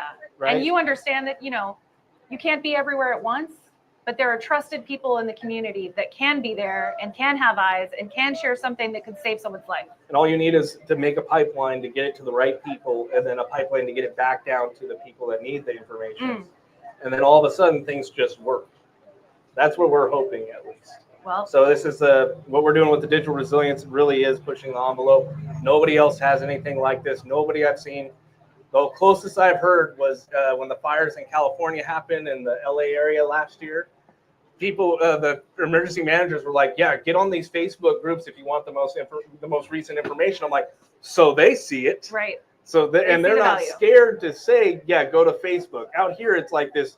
Ooh, I feel yucky telling people to go to Facebook to get information. It's like, but you have to know how to find reliable sources and how to find, get rid of the rubbish. And there's a ton of it on Facebook, but there's a ton of it on every social media platform that's out there. You just got to know how to look. Happens with news, happens with science. Everything. Misinformation during an event is a big, big problem. But it's good to know that people are out there looking out for us. So thank you guys for all that you do.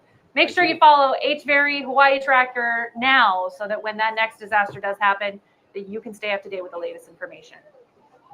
Thanks for joining us. Thank you. Yeah.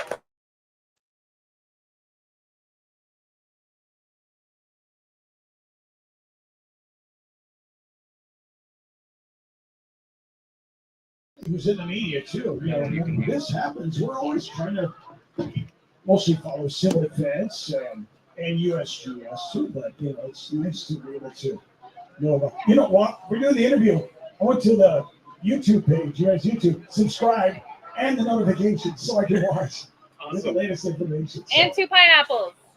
What's that? And 2 pineapples. And 2 pineapples. One of their partners. Oh, okay. And 2 pineapples. Okay. Notifications on. What are those? Thursday night, you said? Yes, Thursday live night. streams? Oh, fantastic. You know, you mentioned being on Thursday nights at 5 p.m. Hawaii Standard Time. It usually runs about an hour and a half. All right, terrific. Yeah. All right. And we do put out a condensed version of it, a video on Friday of the summary essentially. Oh, so we terrific. produce like a 5-minute summary of like, if you want a quick rundown, this is your quicker rundown. It's still pretty comprehensive compared to what you're going to find on the news. Right. TLDR. Oh, But it's not diving into like, oh, we're looking at lava fountains up at the Kilauea Summit right now. So let's go back to 1959 and talk about this lava fountain then. None of that. all right, cool. So that in case you missed it, we have something on Thursday night because I see a recap there. As well. Thanks, Nate. Thanks for that service. Yeah, thank you. All right. Something I'm going to mention again when we get back to the stream, though. But folks, Thank you're you. on Saturday right Thank you. now. Great The job. Hawaiian Kuleana Animal Alliance is also doing a giveaway. Sign up to win because I believe Tuesday the prize will be given away. And I believe, and Sydney, correct me if I'm wrong, is it a $200 gift certificate for Hawaiian Airlines? Is that right? Hawaiian Airlines? Yeah. Oh, there she is. Hi, Sydney. All right. So make sure you do that. I'll mention that again when we're back on the line. Well done, Dave. Thank you. Well done, Jen. Thank you so much, Jen, for your excellent. It's not easy being there to ask questions. You really have to listen. But you're a pro. You are a pro. Thank you. Hey, what's up? I say big mahalo to the Maku'u Farmers Market, allowing us to be here. I love the faces people walking by. What's going on there? What's happening in there? Come on in and sit down, folks. Don't be shy if you want to come watch. Again, we're also live streaming this live on the HAKA Facebook, Hawaii Tracker, HAKA, and HVERI's YouTube, which I check out from time to time. And we're breaking up. And the HAKA Instagram. I hope I mentioned that where it was. We're going to talk more during our disaster preparedness response and recovery live series here in just a few minutes.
Aloha and welcome back, everyone. Thanks for joining us. HAKA HVERI Collaboration Disaster Preparedness Response and Recovery Live Speaker Series. We're talking with individuals around our island who are experts in recovery and resilience. And I'm going to turn it over to the faces you see. The person on the left is from the Hawaii County Recovery Disaster recovery. Disaster Recovery. I knew I was going to mess that up. So close. Let me turn it right over to her.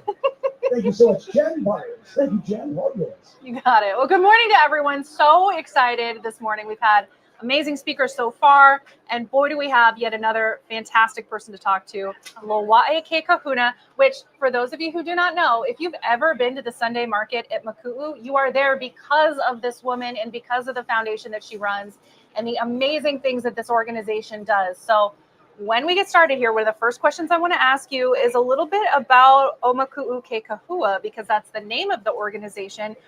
Why are you guys here? What do you do? Okay, so aloha. My name Loa'e. is Loa'e. Kawai ono ano hao ke kahuna. And I was born and raised here in Puna. And my parents were actually the reason why this market and this sorry. Girl, you got this. Keep going. Okay. Is it good? Okay, so my parents are actually the reason why we exist today. Because they spent many of their years building from the foundation, which is what our name is called, Makuʻu Ke Kahua. Omaku is the foundation. So my parents are the ones that built it, and they deserve all the credit. We're just continuing on their journey and what we can provide for the community today. So we are a nonprofit 501c3 organization, and we kind of stemmed it from the Maku'u Farmers Hawaiian Homestead Association. So that is DHHL land. So we are ag farmers there, and the whole reason why we created this market and the mala, which is another program we have on the backside of our market, is to create sustainable farmers and to create a sustainable economic engine that would be able to help carry us on and the Puna and community beyond to success in that form. So yeah. I loved you talking about how your parents are the ones that created the foundation that then grew to the market, then grew to your other organizations that now have so many far-reaching opportunities and things that you guys run. Tell me a little bit about how the market and the organizations have evolved over the years, because you guys have been here a while. We have been. So the first market we've ever opened up to only had 3 vendors. I was one. I was selling poi, and there was Auntie Shirley, who is our president today, Pedro. She was also there selling her fruits and vegetables. And there was one other person, Emmeline, and she was the one selling like all the flowers and anthuriums. So yeah, from 3 vendors, started in 2001, and today we have over 183 vendors and over 15 plus customers that comes through. And such a wide variety of things that you can do here. There's everything from local indigenous plants. You've got food vendors from some of the best food on the island. The tacos. Oh, don't even get me started on the tacos. Stickers who will literally take a hat and turn it into a sticker. Yes. Then you can put on your hydro flask. Yes. Which I love that. I mean, there's so much to do here. There's great jewelry. So it's so cool to see how over the years this place has evolved into such a community-based event that everybody knows on Sunday. You come to Maku'u, you get your shopping done, you get your fruit, your vegetables, all the things, your presents for folks back home. But, today's really about disaster preparedness. And you guys aren't just about the blue sky operations of every Sunday. You guys also play a really big role in what happens during disasters. Tell me a little bit about that.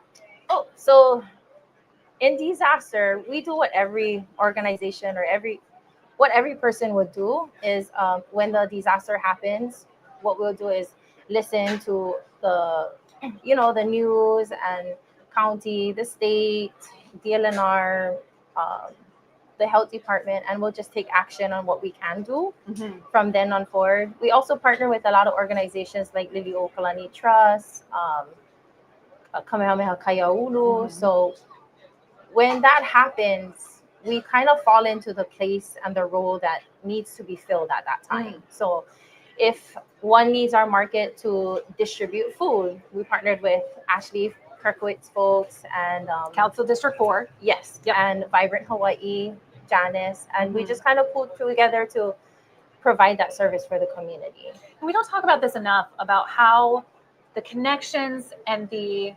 community spaces come when it's not a disaster, and you make the connections with people like Ashley, with people at or other organizations, so that when it does come time to really hunker down and take care of our community, you guys already know each other. You already know what you can provide. You already know what your neighbor can provide, and then you swoop in and you provide it for the community. Yes. And that's a really beautiful thing. That is beautiful. Right. That is. So in your name, in your organization,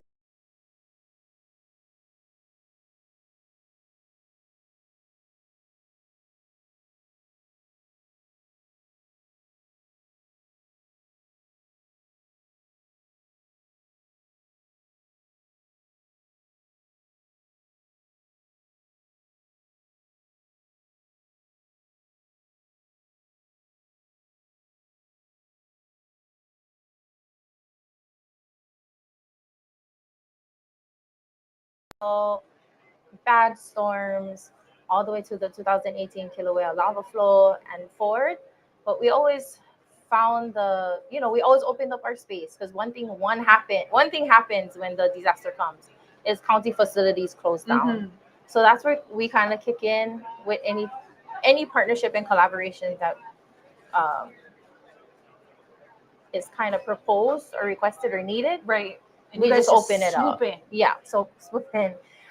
During the 2018 Kaika Marzo folks were running the hub, the disaster hub. So we kind of kicked in with like food, feeding, coming in and taking over like, one of their meals, and being a central place where everyone can commonly come from around the island, and then we'll go in and distribute the whatever that is into the community. Which is an incredible service when people need it the most. Yeah. So one of the things I really respect about your organization and what you guys do here is you are so focused on cultural practices. How do you bring that air of cultural practice into the disaster space to really keep people prepared, make sure that people are thinking ahead of when the next disaster comes? Okay, that's where our Mala Ho'oulu'ike steps in. That's our community garden. It's right here in the back of the market, and we create different type of programs. Like we work with the keiki from all the schools in Puna, in Kia'au, and even Hilo High, Waikia. So we work with the schools to teach them how to be self-sustainable on their aina. And that is, I feel, one big role that we can do to touch the people on growing their own food for their families, just their families. Right. And when that success grows in their mala, they're able to feed their neighbors and then their community. And our market is here as an economic engine for them to come and then sell their produce and feed the community while also helping their house and making some money.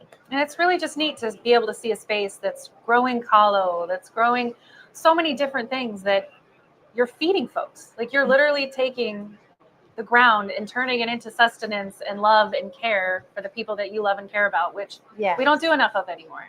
And it's great to see that still carried on with your organization. I love it too. Every time I walk back there and I see how great the garden, I can't keep anything alive in my garden, but your garden is flourishing.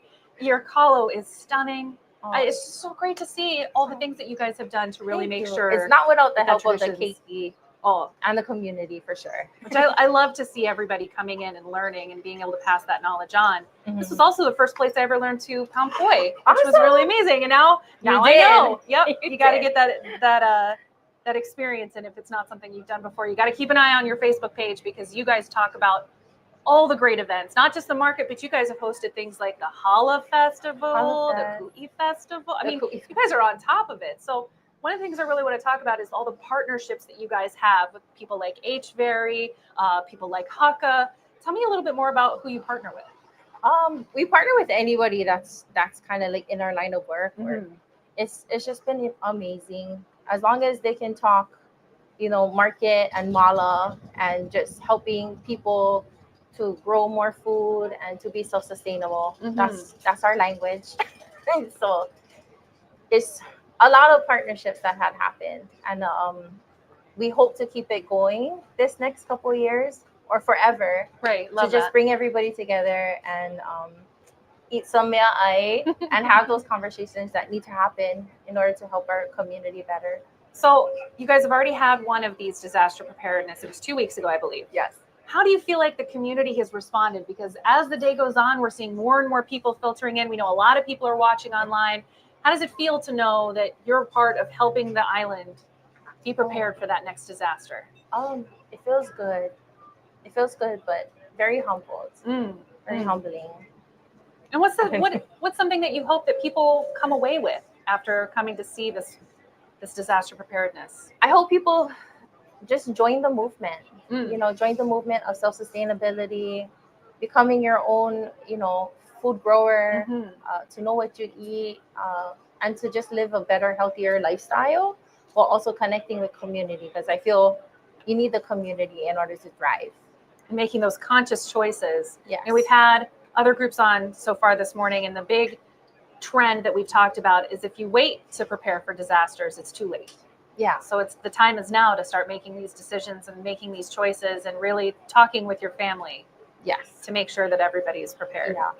And one thing I do want to share about our org is when we go to help, we fill in the gaps. Mhm. So I know, when a disaster happens, everyone is, they want to donate, they want to hold distribution hubs, they want to Mhm. just do everything. So up front, there's so much help.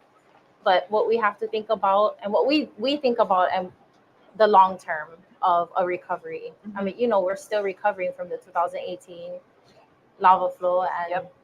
the longevity of it is kind of what we look for. Like, we kind of help watch back and then fill in the pukas Mhm. on where we needed. FEMA says that it takes 10 years for a community to recover from disaster, where we just passed our 7th year. Mhm. And we've come a really long way. Really long. But there's still a lot more that needs to happen before all of those places, all the people here feel like they're back to where you're never really back to where you were. Yeah. But anyone who's been through a disaster know that there's a point where you shift from needing other people's help to being able to help others. Yes. And I feel like we're starting to see that shift from people needing help to people starting to say, well, how do we help the community be ready Yes. for the next? And that's a beautiful thing. It is beautiful. Oh my goodness. Right. Yeah. So, I'm, looking out here and watching all the people that are at the market today. How can the people that are out there today and out there on the digital space help support the market and support what you guys do for the community? For the market, just come support local, shop. These vendors are really amazing. They have Mhm. really good talents. If you need some shirts to be made, this is the Yes. place where, there's a lot of plants and starters out here that you could get started in, your mala work. Mhm. And for the mala side, if you want to get involved in learning on how, the kupunas here has been farming and surviving for many generations, just on our website, www.maku'u.org, and just click on the link. There's a jot form you can do that'll tell us basic information on how you want to get involved and you want to join the movement. And I think too, just coming and talking to people is such a huge resource. There has not been a single place that I bought a plant here where I wasn't able to talk to somebody and say, will this grow where I live? Well, what kind of fruit will I expect? How do I best Right. take care of it? It's not like when you go to Home Depot and you pick up a plant, you walk out and you hope that you don't kill it, but then eventually you do because you can't really grow anything well. Yes. I'm speaking from personal experience. But when I come here, they tell me what fertilizers to use. They tell me how much sun to plant it in. They tell me the ike that comes with it to know how to make the plant thrive in a way that will help me thrive in turn, because I can harvest what comes from it. Yeah. I mean, you can't find that. You can. And there's this one vendor, Janet. She sells fruit trees that are already, she's been raising it for years. They're not cakey anymore. No. So Yeah. by the time you buy it from her and plant it into your yard, maybe about a year it'll fruit. Mm-hmm. So from seed, it'll take about 7+ years for you to get a fruit. Right. So they're like helping you help yourself. Mm-hmm.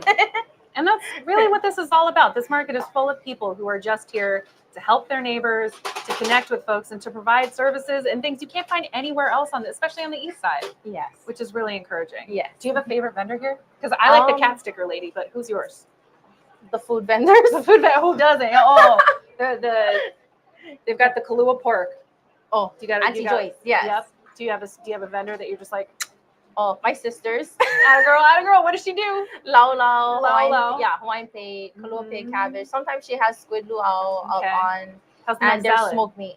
Is it good mac salad? Good back salad. Okay, good solid mac salad. Yeah. You heard it first Homemade. here. Now, I did just hear that we do have one question from our online folks. Tell us what our first question from online is for Hawaii. So before that, I'm just gonna tell you my favorite food vendor is the Baba Ganoush over there. So I'm just gonna throw that out there. Oh, So now I'm here hungry. is a question from online. If you could grow one thing that would help sustain your ohana in a disaster, what would that be? Great Kalo. question. Kalo. Kalo, yes. Why kalo? Because with the kalo, you can use the corn to make poi, Mhm. and that's like our main starch, our Mhm. staple to eat. You can also boil it and then chop it up to like poke Mm-hmm. style. And you can use the leaves to make lau lau, squid luau. You can use the ha part, the stem, to make haha soup. So kalo is like fully, From stem to edible. stern, all things you can use. yeah, except for the roots, of course.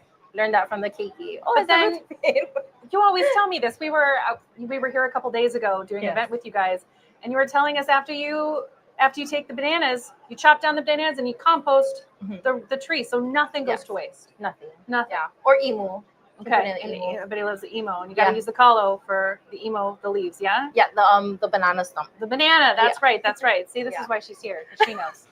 Amazing. So, last question before we start taking to folks to see if there's any other questions from the audience. You know, when we think about resilience in Puna, what word comes to mind for you and why? What's the word that comes to mind? Ohana. Mm. Ohana comes to mind because I don't know. That's the first thing that comes to your aid. Mhm. You know, ohana, and it doesn't have to be necessarily like your immediate ohana, but the community comes together. Right. And in my perspective, that's where community comes out, because then you actually are one ohana, right? Mhm. We all witnessed it and seen it in the 2018 lava flow. So Totally. yeah, ohana comes to mind. Hawaii. Amazing. I'm so glad you're here. Any questions from the audience, folks? Anyone have any questions for Hawaii? Yeah, I got another one here. Okay, great. So talk a little bit more about how the connection between the keiki and the kahuna are working together out here in the garden. Oh, okay. That's a good one. Mm-hmm. So in our programs, we love the whole family to come together, because that's a hard one. But we just want the ohanas to work together in the mala. So the main reason why our kumu Nick, Kalamakani Francisco, diverted our papakalai aina from machine to hand is to create that pilina between kupuna and keiki. Kupuna, makua, and keiki. We work by hand, hand tools, and the keiki are also able to hana and do the work alongside with their makua, and it takes a family to complete it. So when you complete your papa, it's actually like a family thing that happens, and pilina that builds one mo'olelo that really resonates with me, and along with the ohana of Maku'u, is between our ohana bula Kajiyama. He collects the $2 in the front, and his mama just recently passed, so we just put her to rest last month. But they both came together, and their bond, just by being in this papa,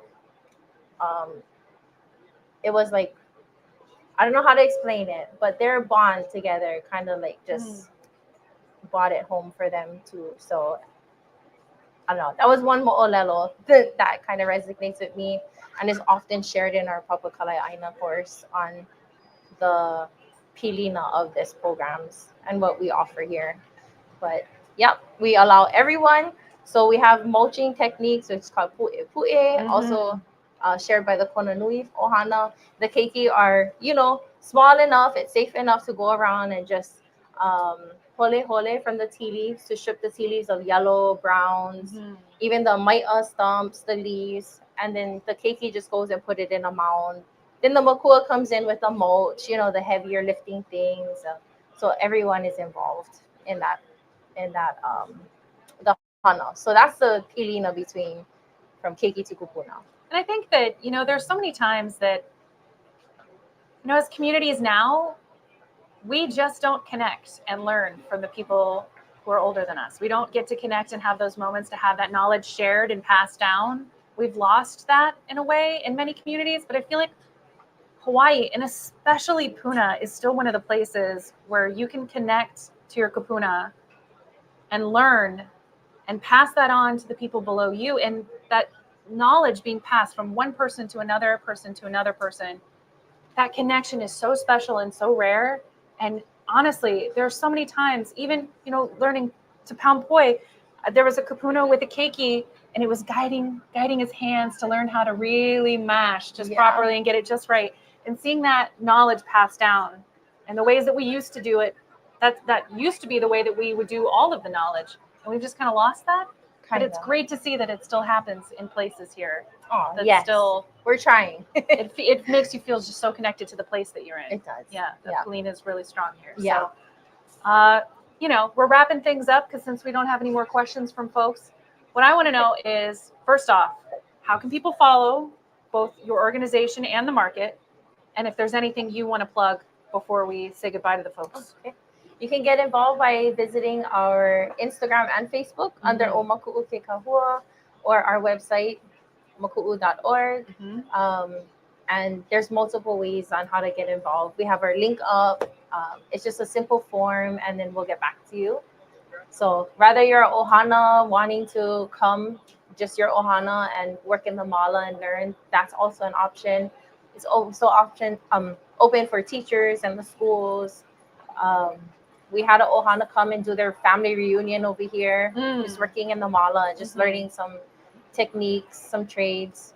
We do live here in Puna, and we're solid rock. So we try to teach on how to, make that sustainable. So yeah, that's Love all that. I have to say. Just Wonderful. mahalo for having me. Hawaii, it is always such a pleasure to spend time with you. There's never a time that I don't get to see you and I don't learn something. So mahalo for that. Mahalo for sharing the space with us today and providing us a place that we could do this disaster fair so that we can help people understand how to be prepared for the next disaster that comes to our island. So we're so appreciative for that.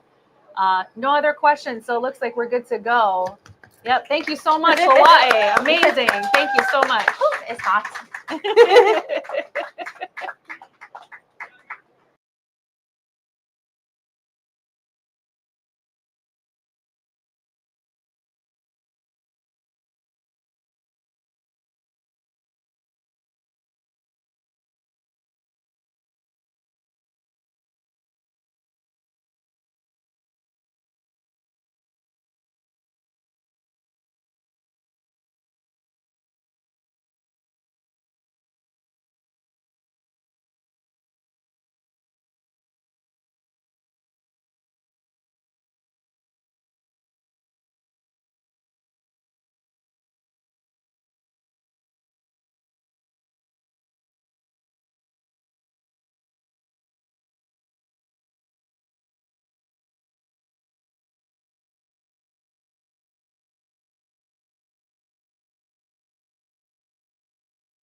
Aloha and good morning, ladies.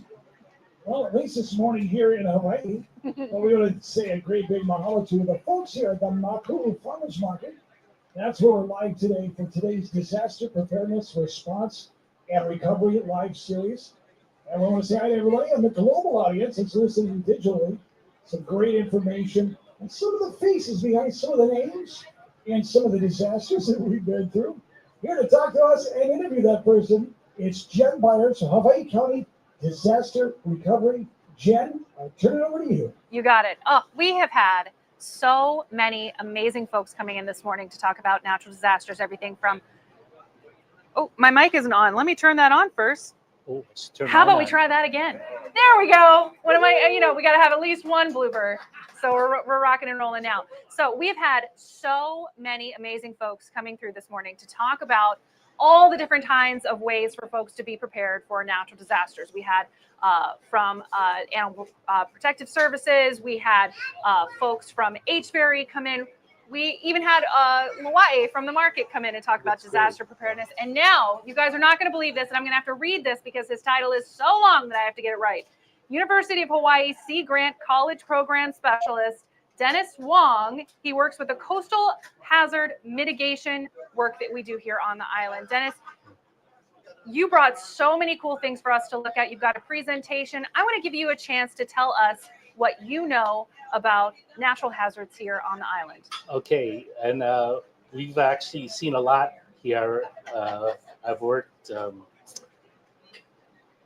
observing things even in Kapoho since 2007. So you've been around. Yeah, and but the main thing you want to do is explain about the homeowner's handbook to prepare for natural hazards.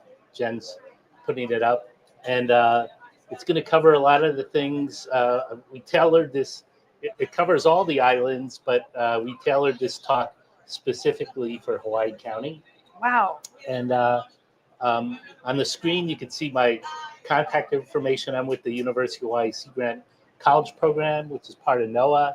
We're at the University of Hawaii in NOAA, and that's my email address and my phone number. Feel free to contact us anytime. A lot of times when we give talks, homeowners contact us all the time to what they could do to prepare, and we encourage that. We would like to help them. So if folks have questions, you're the guy with answers. Well, we try and provide them, yeah.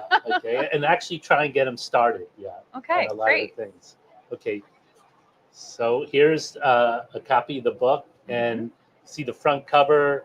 To get a copy of the book, a digital copy, just Google University of Hawaii Sea Grant College Program, and then there, when you get to the main webpage, there'll be a link right to the book, and it covers. On the other part, you can see it covers tsunamis, hurricanes, earthquakes, floods, volcanoes, and climate change. Unfortunately, in Hawaii County, those are all things you need to be prepared for. Wow, yeah. Not like Oahu, we don't have a lot of some of these things, but I guess that's makes your island so dynamic. Yeah. Okay, so I'm not a meteorologist, but people wanted us to cover Kona lows and hurricanes. And I just want to mention one of the things about the Kona low. It's a low pressure system. It's formed when the jet stream diverts and forms a kink, and it pushes cold air over the Hawaiian Islands. And some past events occurred in 2021, 2012, and 2018. And you could see typically occurs during the winter time. Yes. Okay, and this is a example of the Kona low in 2021, and you could see the wind gusts on Hawaii County were between 31 and 64 miles per hour. Wow. Supposedly reached over 100 miles per hour at Mauna Kea. Did you experience all of that? Right, because the higher up you go in elevation, the more those winds increase. And on your map there, you can see it. At the highest summits, that's where they saw those peak wind gusts, which is really, but even at the coastal areas, they still saw winds that were impactful. That's right. And we're going to talk about that, with the impact of topography on wind. But you could also see that during that event, there was rainfall of up to 15 inches over a few day period. That is a lot. But I always say our major risk is hurricanes. And for hurricanes, there's a triple threat. So there's going to be rainfall, just like a Kona low. Mm-hmm. There's going to be high winds, except they're going to be stronger. Mm-hmm. And there's going to be inland flooding, which is also like a Kona low. And just shows that this is when Aniki hit Kauai. The circulation was counterclockwise, and the wind rotational speed is 120 miles per hour, but the system was moving 30 miles per hour forward. Right. So in the right front quadrant, Yep. it's going at 150 miles per hour, and at the left front quadrant, it's going in at 90 miles per hour, which is a huge difference. And it's almost like a category 4 or 5 in the right front quadrant and a category 1 on the left front quadrant. And there's a huge difference in the impact on buildings on Kauai, depending on where that eye made landfall. Mm-hmm. And you could also see in the right front quadrant, the storm surge occurs there. It's not on the left front quadrant. Correct. So how do we prepare? One of the things we got to make sure we do is be able to receive emergency messages from your Hawaii County Civil Defense. And they actually have an app called the Everbridge app. You go on their website and you could download it. You'll get emergency messages, emails, text, and other forms. And, it's very important that you follow what the Hawaii County Civil Defense says. I love those texts. We got one last night letting us know that one of our major roads was closed. Wow. And I had friends up in Honoka'a, immediately texted them. They weren't on the civil defense alerts, but they are now. Yes, good. So everyone sign up. That's the simplest thing you could do. Okay. But also, very important to make an emergency evacuation plan. You need to make one for a tsunami and a hurricane. Mm-hmm. Your tsunami, you're concerned about coastal inundation. Hurricane, you're concerned about coastal inundation, inland flooding, and wind. You need to know where to go for all three of those hazards. Actually, the tsunami, but also the hurricane with the triple threat. And we do have a handout. We're going to explain it later. It helps you. It provides the links for the tsunami evacuation maps, the flood hazard maps, and the storm surge maps. And folks can find that on your website too. Yes, but the point is they go, oh, that doesn't look like my area. Well, this is not Hawaii County, but the point is once you get to the links, you could zoom in and out. Like if you want to zoom in and out on Oahu or Hawaii County. And get neighborhood level information. Yes, right, specific to your area. Okay. And then the other thing I want to mention is you got to make sure you have a place to stay, even if you're outside of a storm surge or a flood zone. You got to make sure your structure is strong enough for the wind, okay? And you don't want to overestimate it because you don't want your structure to collapse on you or your family, okay? So remember the 3 little pigs? Mm-hmm. Straw, wood, and stone. The same thing with a house. Single wall house, double wall house, stone house. Okay, and this shelter in place table is in the homeowner's handbook, and on the bottom it says unsafe, marginal, good, better, and best. That's for a tropical storm versus a category 1 or 2 or 3 hurricane. Mm-hmm. The goal is to find out where you are in this row, whether you're a single wall house, double wall house, or stone house, and try and move your structure to the right with the tips that are in the handbook. Mm-hmm. And checklists. I saw you guys have checklists in there too. Yes, that's right. Helps you be prepared. Yes. So, and one of the key things, the first thing, like for a single wall house, there are a lot of single wall houses here. 2 things: make sure it's for any structure. Maintenance is very key. That's actually the first step we make sure people have. So, maintenance, no termite damage, no wood rot, no corrosion. Your yard should be free of debris and have no dead and dry vegetation, because if you do those things, you'll reduce the risk from hurricanes and wildfire.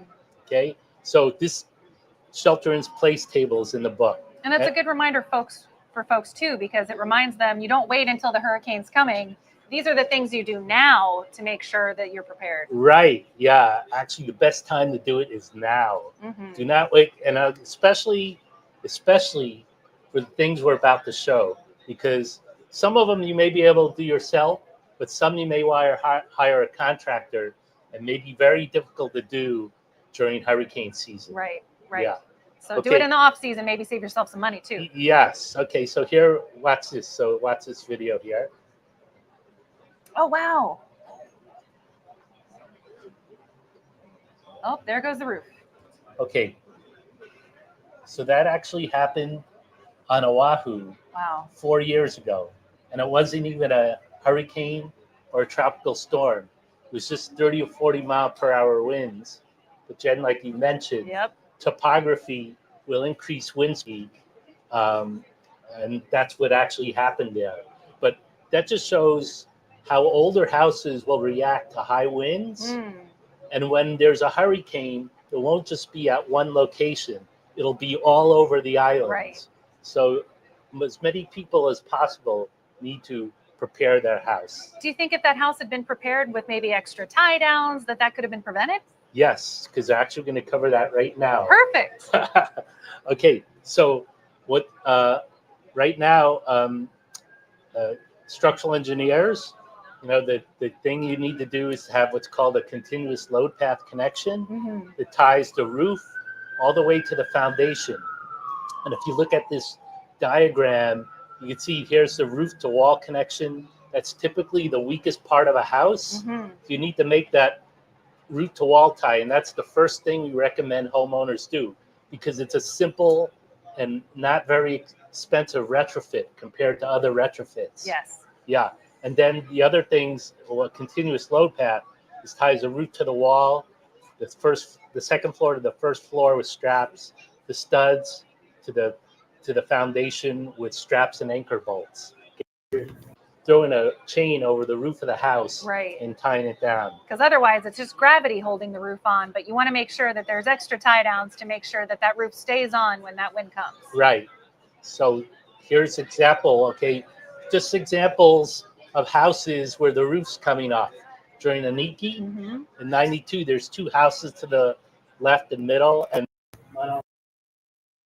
just where the, and now we're talking about this roof to wall tie retrofit. Very simple to do. If you have the advice of a licensed engineer or architect to begin with, you could, and your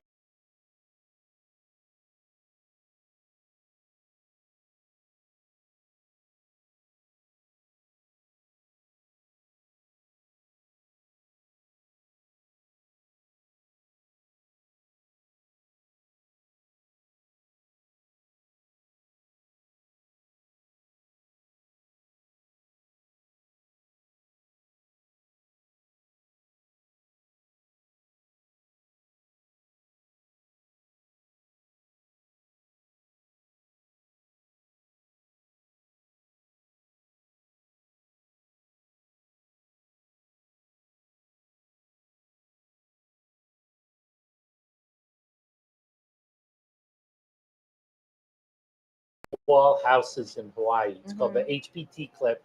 You can buy it at a lot of places in Hawaii County. It's probably $1.50 a clip. Yep. Okay. And then here's just different types of clips. They just all have different loads. So the H3 is not as strong. The HPT is the one that you may need for a single wall house. The HM9 has double the load capacity. Okay.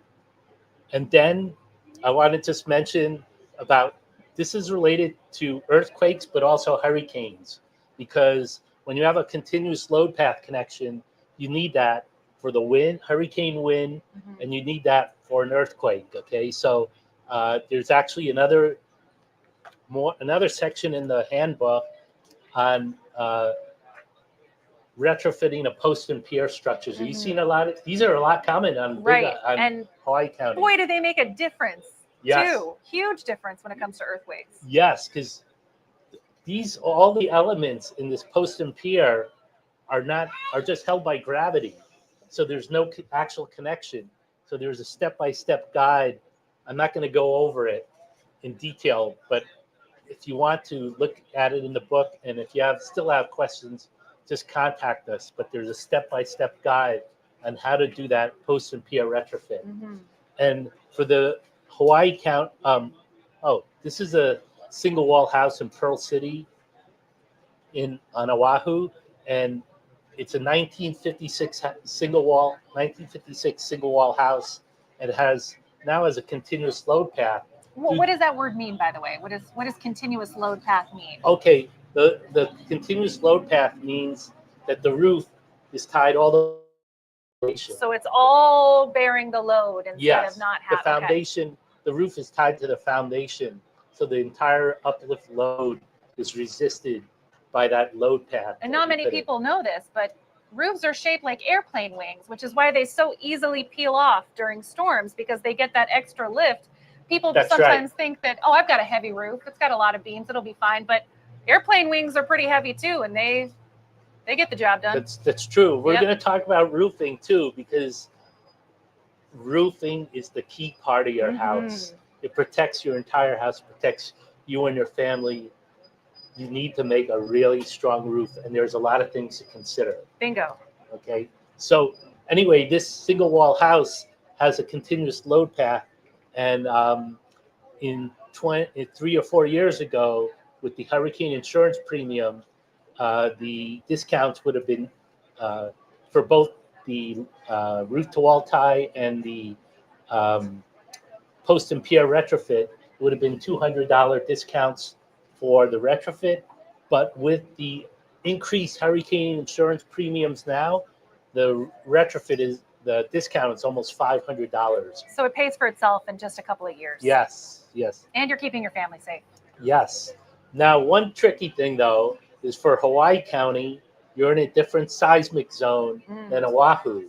So they do recommend that, again, take a look at the book, because if you do this retrofit in Hawaii County, they also recommend that you put in shear walls, which are just these sheets of plywood, and you tie them down to the base of different parts of the base of your house. Help with that twisting stress. Yes, and also they do recommend some foundation upgrades also. But the key is the key one is to tie your roof down is the first thing.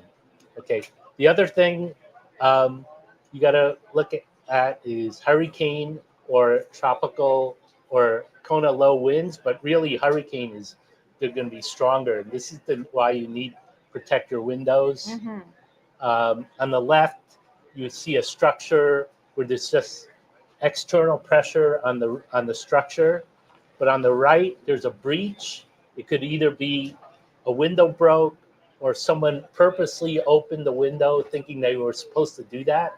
They're not supposed to do that. It leads to internal pressurization, double the uplift on your roof. And so no masking tape, and do not open your windows. Yeah. Such a good trick, especially here. We have so many folks who spend 9-10 months of the year with windows open. They have big areas with large screens. Like, it's such a great idea to remind folks that keeping the home closed during storms, that's how you keep yourself safe. Yes, nothing gets in your house. It's a wind resistant envelope around your house, so no wind, rain, or debris gets in your house. Such a good reminder. Yeah. So there are 10 different ways to protect your windows in the handbook. I just showed plywood because that's the most common material here, but plywood is heavy, and you could, on Oahu, and we're trying to see if we can get it on Hawaii County, there's a lighter polycarbonate material, which is just strong but not as heavy. And then there's 8 other ways to protect your windows. They're all in the handbook. Okay. This handbook is seeming more and more like something that's worth downloading. Yes. And but anyway, and then the key thing is for your roof. Okay. So if you re-roof, there's a lot you could do. But even if you don't re-roof, you could still make it stronger by tying. You need to tie your roof to the wall through that retrofit. But for your roof, you want it to be strong, so it doesn't uplift during the wind. You want to make sure your shingles don't come off, your decking doesn't come off the trusses. You want to make sure that the roof is sealed so there's no water leaks. You want to make sure your roof is cool so it keeps your house cool.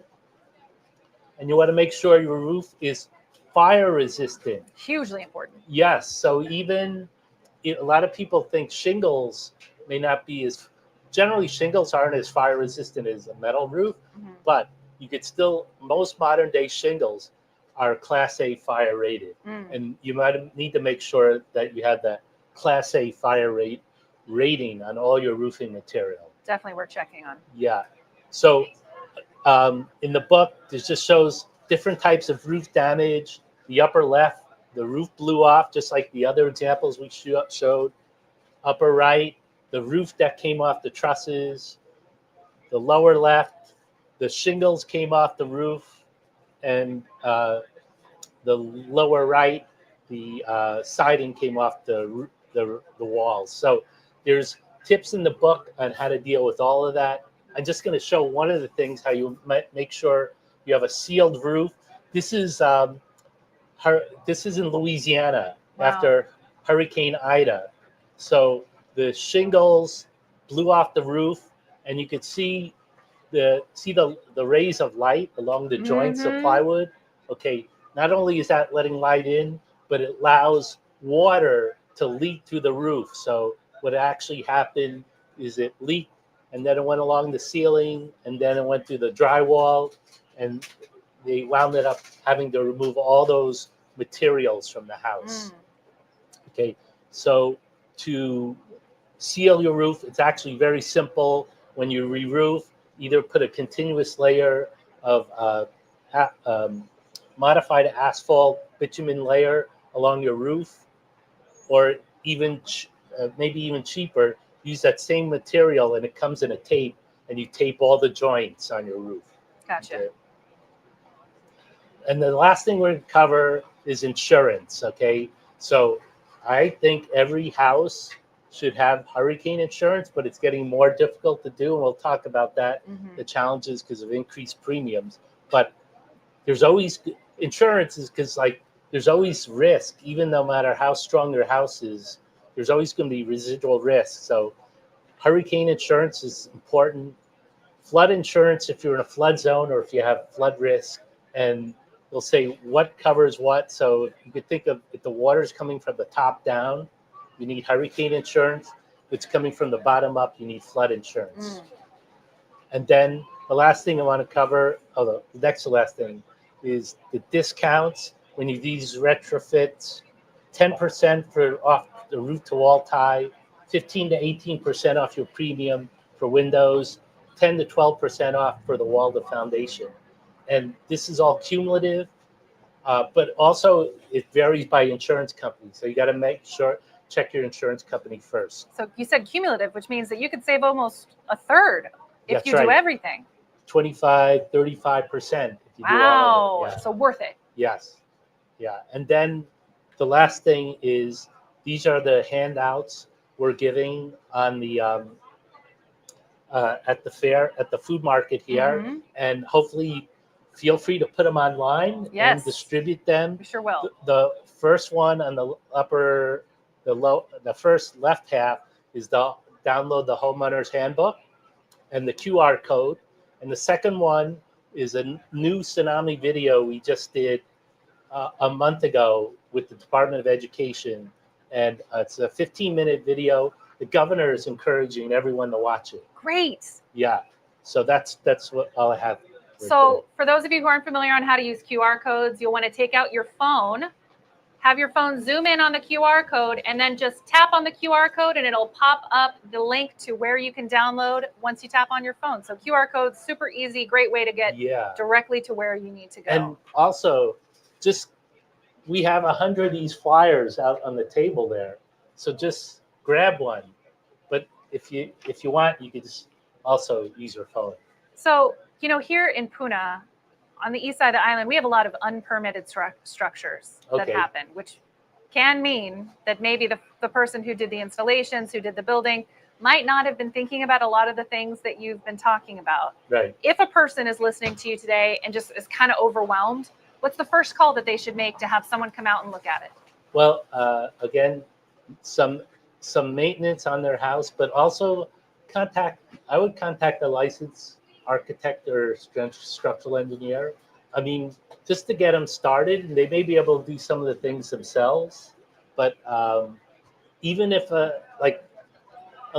see, a lot of the key things, like whether it has the root to wall tie or continuous load path connection, a lot of it's dictated by your building codes and when you implemented those building codes. And then either it's an older code or they didn't implement everything in the building code, but I would still try and strengthen what you have. Yeah. So of all the things that we've talked about today, given the time of year, given where we are in Hawaii, is there one thing that you would say, if you're not going to do anything I've told you, just do this one thing? What would that one thing be? Well, it would be two things, actually. I'm okay with that. Okay. So again, that root to wall tie, I mean, they estimate that on Oahu. I mean, when Aniki hit Kauai, there were 5,000 to 7,000 houses that were damaged or destroyed. There's 8 times that amount of houses on Oahu. Wow. 3 times that amount of houses on Hawaii County. So you could do the math and figure out the potential damage. So I would just do the root to wall tie. But even before then, if you want some simple things, get your emergency supplies, 14 days, know where you're going to go. Look at the shelter in place table. You need to know where you're going to go if a hurricane's hitting.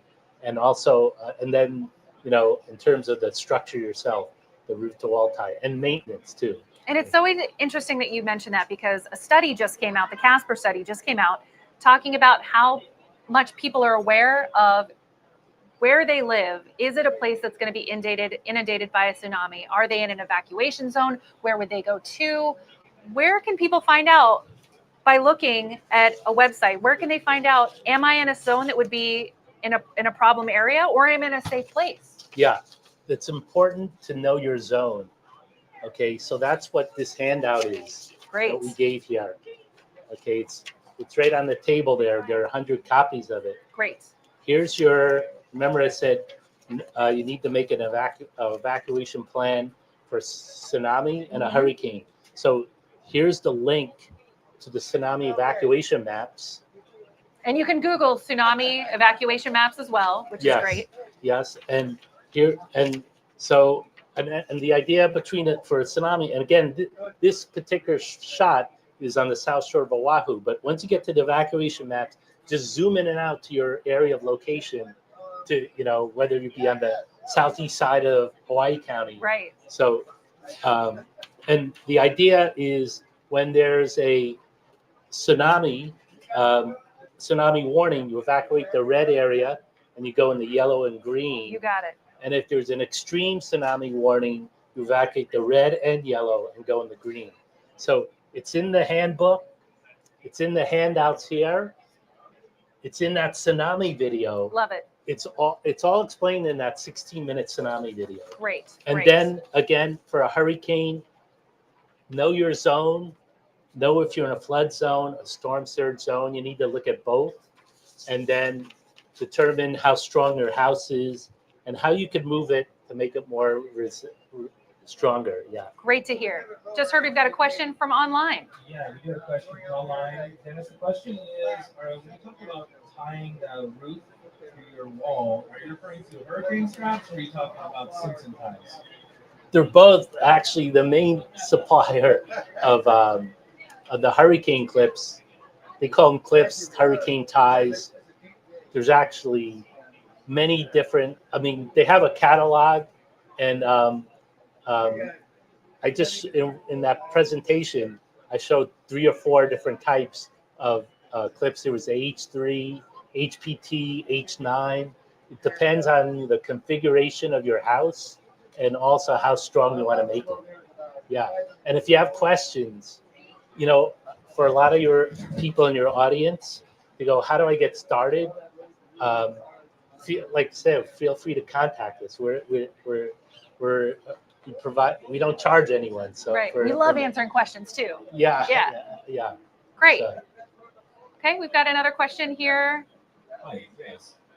Can you understand, for example, have a recently made structure, like a what was that? building code, already how the It is so hard to hear you. I'm so sorry. Sorry. Yes. So if I have a recently built home, is it automatically kind of like a recent building code that has a continuous road path built into the design? Okay. When was your house built? 4 years ago, maybe? Okay. Everyone here, go to his house. Try to work it. I'll bring breakfast. No, okay, yeah. So the key threshold date in Hawaii County is 1994. So on the other islands, like Oahu, they implemented the requirement for the roof to wall tie in 88 after Hurricane Eva in 82, and the load path in 95 after Hurricane Iniki in 92. But for Hawaii County, they just did it all together, and the key date is 1994. So your house should be pretty strong, but still make it stronger. You know, you may want to consider window protection or things like that, but you should have a load path in there. No, I was just wondering if it was required at some point. Yeah, it's required, and actually, with today's building codes, they now require a load, you know, the roof to wall tie, the load path, and either a safe room or window protection if your house is in a certain wind zone. Yeah. It's something to have good that helps us guide us making good decisions when we build. Yeah. So that we don't have to think about all the things that we're not smart about. Yeah, and always a lot of times people think like it's overwhelming, but just do a little each year over time. I mean, like it's like little continuous improvement over time to make your house stronger. We always say make it strong and pretty. So instead of doing your kitchen remodeling, do your roof to wall tie again, if you're handy, you could do some of the things yourself. Right, which is great to see. Yeah. Yeah. So, and just a quick reminder too for folks that this is permitted structures follow those rules, but unpermitted structures, all bets are off, and that's really when having a professional come look at it could really be helpful. Yes. Yeah. This is, I mean, because there's unpermitted structures. There's also structures that are built before your building code requirements required, like a load path or a roof to wall ties. Great point. Great point. Another question online? And then I think you covered this already, but the question online is, how would you be able to find out if your shingles are grade A rated? Ooh. Okay. Well, usually, whenever they install shingles, there's packaging on the outside, and it'll tell you the specs for your shingles. You may also want to look at if you have a contract between your roofer and yourself, you know, they may specify it, but those are the ways. So it's very old.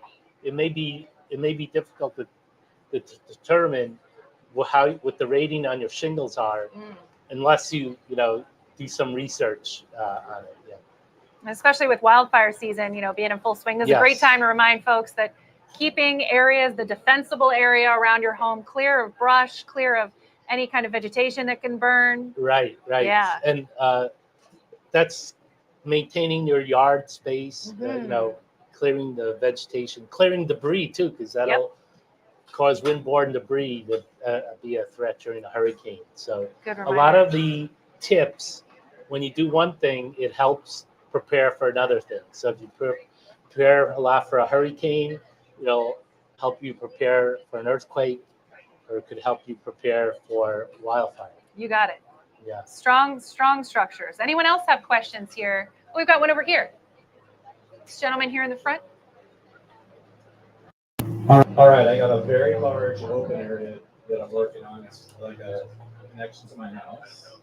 And I wanted to know, like, if I have a 10-foot pool table, should I use Simpson straps to connect to the concrete along with my stand-up dartboard? The pool table? Hey, if he loves pool. Okay. Yeah. Yeah. Or will it go flying away? Yeah. Tie everything down. You would. You could try and do that. Because you're not going to move it. You're not going to move it during an event, right? An incoming event. So, yeah. It's similar to, like, for an earthquake, like for mitigation for an earthquake, you tie, like, your refrigerator or your water heater to the wall. So if your pool table is super heavy and you think everything's gonna fly away before that happens,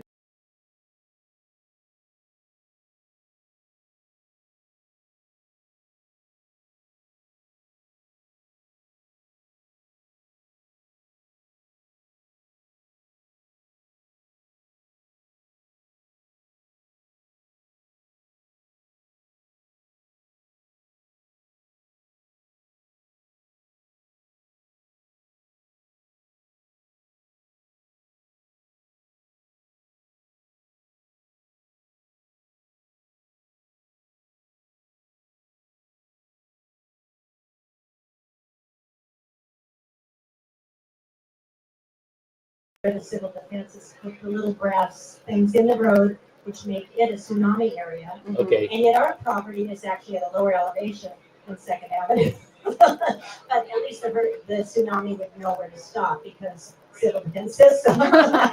Yeah. And we get to pay lower taxes because of that. That's good. That's good. So How can we be reasonably assured that on the sequence that we wouldn't, what is the normal height for a tsunami?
Now the 6.9 earthquake that we had was big. It was really, really big. And it really did very little damage. It was because of the kind of earthquakes that we get. And we originated from the West Coast where we had a different kind of earthquake. A 6.9 on the West Coast would have been devastating, whereas the earthquake here in Hawaii, it's more of an inflation-deflation kind of earthquake. And it has a completely different feel to it. right. And it's also soil structure differences. It's very different soils here than it is on the West Coast. You get something called liquefaction that happens. Yes. We don't get that as much here because our soil doesn't liquefy because we are basically, our island is pretty tough all the way down. You don't get that top layer of topsoil that, extends feet down that you can get that liquefaction in. So that's why you see differences in earthquake damage from places like California to places like Puna, which Yes. protects us in some ways, but makes it extraordinarily hard to grow a garden. Oh, yeah. Yeah. Oh, yeah, it does. But do the same rules apply then for home? For are you talking about an earthquake? And Yes. Okay. I mean, we take our wine cabinet closed. Yeah. Duct tape when it happened. That was the first thing.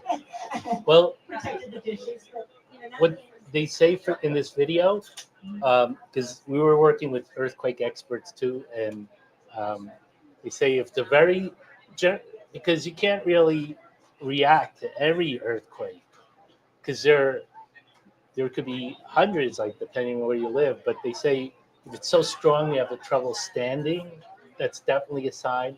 And also, if you feel shaking, and you should start counting. And if it lasts longer than 20 seconds, that's another sign. Okay, so that's when you react. Okay, the idea with the long earthquake is there's more of a fault rupture zone, and it's more likely to. It's not only the displacement of the water that causes tsunami, but also how large of an area. I mean, it could be a small area and very large displacement, or it could be not as much displacement over that one area, but over a much larger area. And that's why they say count to 20 seconds. If you see something that's shaking for 20 seconds, that's another sign you should be moving or reacting appropriately. But it also depends like if you're just at the edge of now, do you know if you're at the tsunami evacuation zone or the extreme tsunami evacuation zone? I don't know. And we, in 2018, we were having at least 5.2 earthquakes every single day Right. for Yes. months. Right. And then, they didn't even break conversation. Right. And, when we were having them. And in places like Volcano, they were having over 200 of them a day, and yet they weren't creating damage. Sure, there were some things you wouldn't put things towards the edge of the table, do things like that, but they weren't like other earthquakes. So what you have here, is this the same for all the kinds of earthquakes that you were just mentioning, or is it more exclusive to Hawaii, to the earthquakes that you hear? Well, that's the guidance for Hawaii. It's strong earthquake, you have difficulty standing. I mean, like knocks you off your feet, or 20 seconds. Yeah. Okay. Now, I'm not sure what they use in California. I mean, that's a strike slip fault and this different mechanism. So I'm not quite sure the evacuation guidance for California, but that's what it's here. Yeah. And when in doubt, if you're ever at a point where you're thinking, man, am I far enough up? Go further. Yeah. But also look at the maps, because it's one thing to be just outside the evacuation zone, but it's another thing to be just outside of the extreme tsunami evacuation zone. Because the tsunami evacuation zone is based on the historical record. So it's like 100 years of tsunamis, what's likely. The extreme tsunami evacuation zone is like a worst case based on something happening like in Indonesia or Japan, and it's much larger. So if you're just outside the extreme zone, and I would feel generally something local is not going to be as large as a extreme tsunami. From generally the extreme tsunami is modeled after an earthquake, a magnitude 9 earthquake off the Aleutians. Okay, so your local earthquake here is not going to generate as large a tsunami as the extreme event. Yeah, so if you're outside the extreme tsunami zone, you should be okay. I mean, you should have a little more comfort. But again, the idea is to know your zone. Yeah, by looking at Thank you very much. Yeah. Anyone else have any questions? Nope. Looks like we're good. Dennis. Thank you, Jen. My goodness. Thank you Thank so you. much for joining us. So Yes. much useful information. Sure. Again, a couple of things we want to harp on before we let you go. Where do people download? Okay, go to the University of Hawaii Sea Grant College program. Just Google that, and it gets to their website. You can download the book. But you could also take one of these flyers that we gave. Great. And this has the handbook here. and the tsunami video here, and it explains a lot of your questions too. Yeah, Phenomenal. I'll make Yeah. sure to put it in the comments on the video when it's posted to YouTube. So yeah. look below in the comments approximately 2 to 3 hours after this is posted. It's already there. Oh, well then you guys are on top of it. I knew HVERI, 2 Pineapples, you guys are amazing. You're always on top of it. Appreciate you guys streaming this event. So Dennis, we so appreciate all of your knowledge and understanding and help and answering questions too. This is such a great time for us to really learn about how to Sure. keep each other safe and ourselves safe too. So Sure. thank you for that. Thank you for inviting us, and our goal is just to prepare everyone as much as possible. Well, I feel like we did that today. So thank you Okay. so much. Perfect. Yeah. Thank you. Thank you.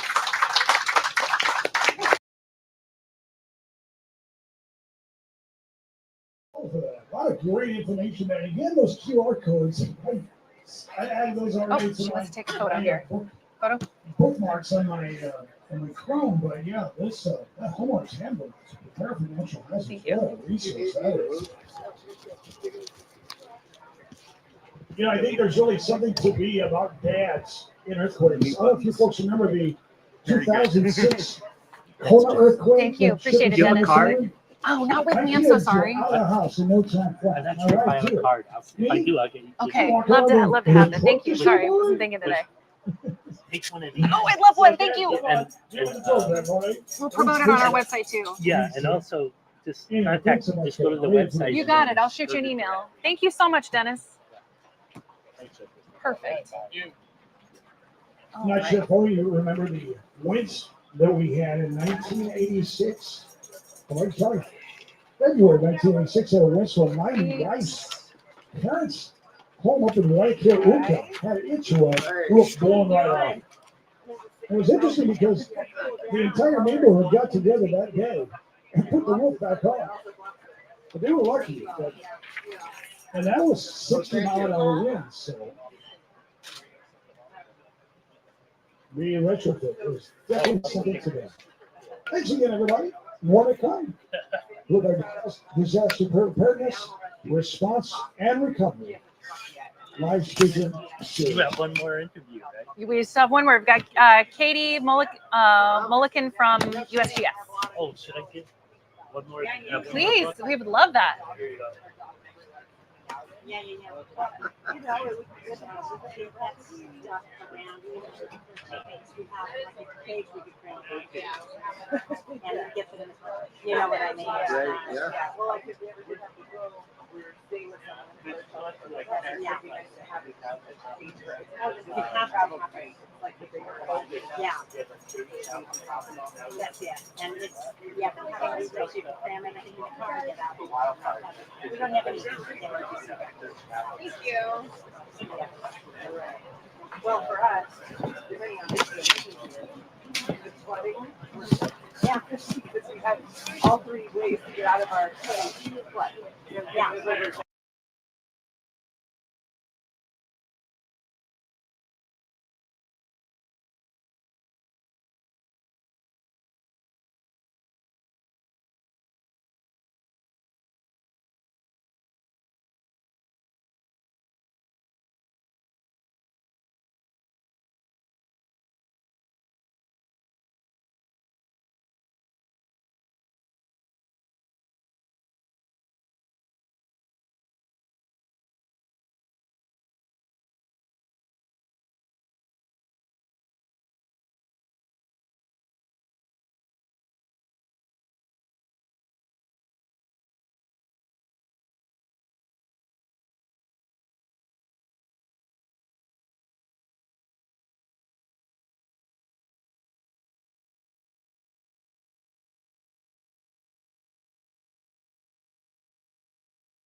And you've got a PowerPoint? No. Okay, then we'll just stick to the questions. Yes, we didn't have a way to use it. So. Mahalo everyone for joining us here today, and especially on the live stream. Thanks for watching out there in the digital world. We're here at the Makuʻu Farmers Market here on the Big Island of Hawaii in the Pule District, and we're in the middle of the Disaster Preparedness, Response, and Recovery Live Speaker Series. At this time, we're going to meet another speaker, and to join us here and do the discussion for the Hawaii County Disaster Recovery, we turn it over to you, Jen Byers. Oh, so excited, guys. Today we have had just an incredible parade of speakers this morning from everyone from animal control. We've got HVERI that came in. We are just blessed to have an amazing group of people that have come and help us be more prepared for disasters. And now, last but certainly not least, it's the cream of the crop from USGS. Are we ready for Katie Mulligan? Thank you. Thanks so much for having me. Females in science up here. We got a table full of scientists. So we're really excited to have you here. First off, I want you to introduce yourself and tell us about your role with USGS here in Hawaii. Sure. So as you said, my name's Katie Mulligan, and I'm a geologist at the Hawaiian Volcano Observatory. We are part of the USGS, and our mission is to monitor Hawaii's active volcanoes and earthquakes. We have a lot of both of those. Plenty. Yeah. So, and my role specifically is in more outreach and communications. So when we have a new eruption or an event happening, and we have people in the field who are documenting what's happening or making measurements, I'm the person that is getting that information from them and making sure we're sharing that with you, with the public, and with our partners. So how does the USGS monitor volcano activity and earthquake activity here on the Big Island? Here on the Big Island, we have a network of more than 100 instruments that are located across the landscape. And just like when you go to the doctor and they might do a bunch of tests to kind of try and figure out what's happening in your body, these instruments are located on across the volcanoes to basically try and tell us what's happening beneath the surface. So we've got seismometers that are monitoring earthquake activity, GPS, just like the GPS you have in your car, that can tell us about how the ground is moving, and that can inform us about whether magma might be, moving into a system or moving into a new area. We also have volcanic gas sensors, and then we have a really extensive webcam monitoring network. And we just actually in the past couple of years have started to use live stream cameras. So those have been really popular and helpful for us and for the public up at the summit of Kilauea. So now we have 3 live stream cameras up at the summit where you can see the ongoing eruption and the intermittent fountaining that's been happening. And we've been this is how you can tell about what a giant nerd I am. This past week, they just put in a new volcanic camera, V3. Yes, yeah, you know yourself. Which is HD, my friends. Yeah. Like I can't even begin to tell you. We had you could literally see down, like you could see the tephra coming out of the top of the fountaining and track it as it flies away down I'm to so Pahala. impressed that you are even using the word tephra. Oh, So, girl, don't even get me started. We will geek out here all day. Great. So, I love hearing that. speaking of geeking out, a lot of folks here on the island want to know, it feels like many times if we're not paying attention, that these kind of events can just creep up on us. But what are the things that you guys as scientists look for that are kind of the precursors, the forecasting tools, the things that tell you that we're about to have either an earthquake or a volcanic eruption? How does that work? Yeah. So the first thing is looking at the long-term geologic history of a volcano. So that's done by, doing mapping. Where have lava flows happened in the past? How old are they? How frequently have they occurred? So really starting with that foundational knowledge of how a volcano has behaved in the past. In geology, there's a phrase that what happened in the past can happen in the future. So you're really trying to understand the past as kind of that base level. And then on top of that, we have the monitoring network that I mentioned. And 2 of the key parameters that we're always looking at are earthquakes. So earthquakes here in Hawaii can happen when there are just kind of structural adjustments within the volcano. But also a big reason we have earthquakes is when there's magma moving within the volcano. As it's moving, it needs to break rock and make room for itself. So we're tracking earthquake locations and then also ground deformation. So how is the ground moving?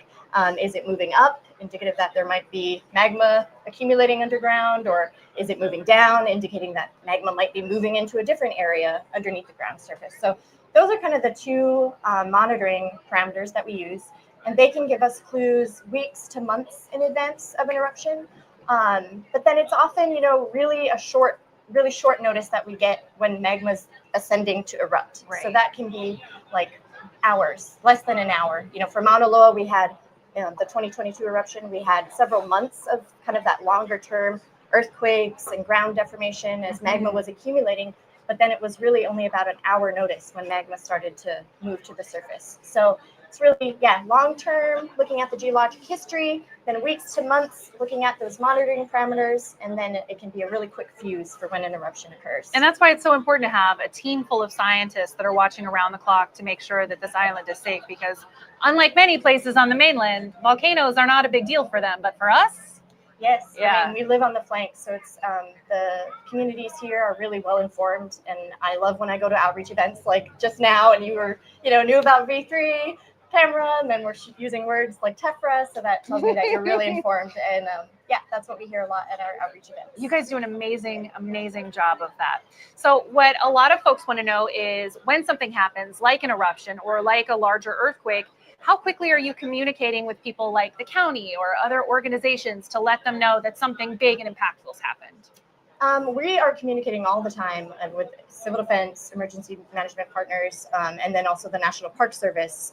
So, in the time frame when we're starting to see unrest, we're definitely communicating with them, and then also the different scenarios that could occur.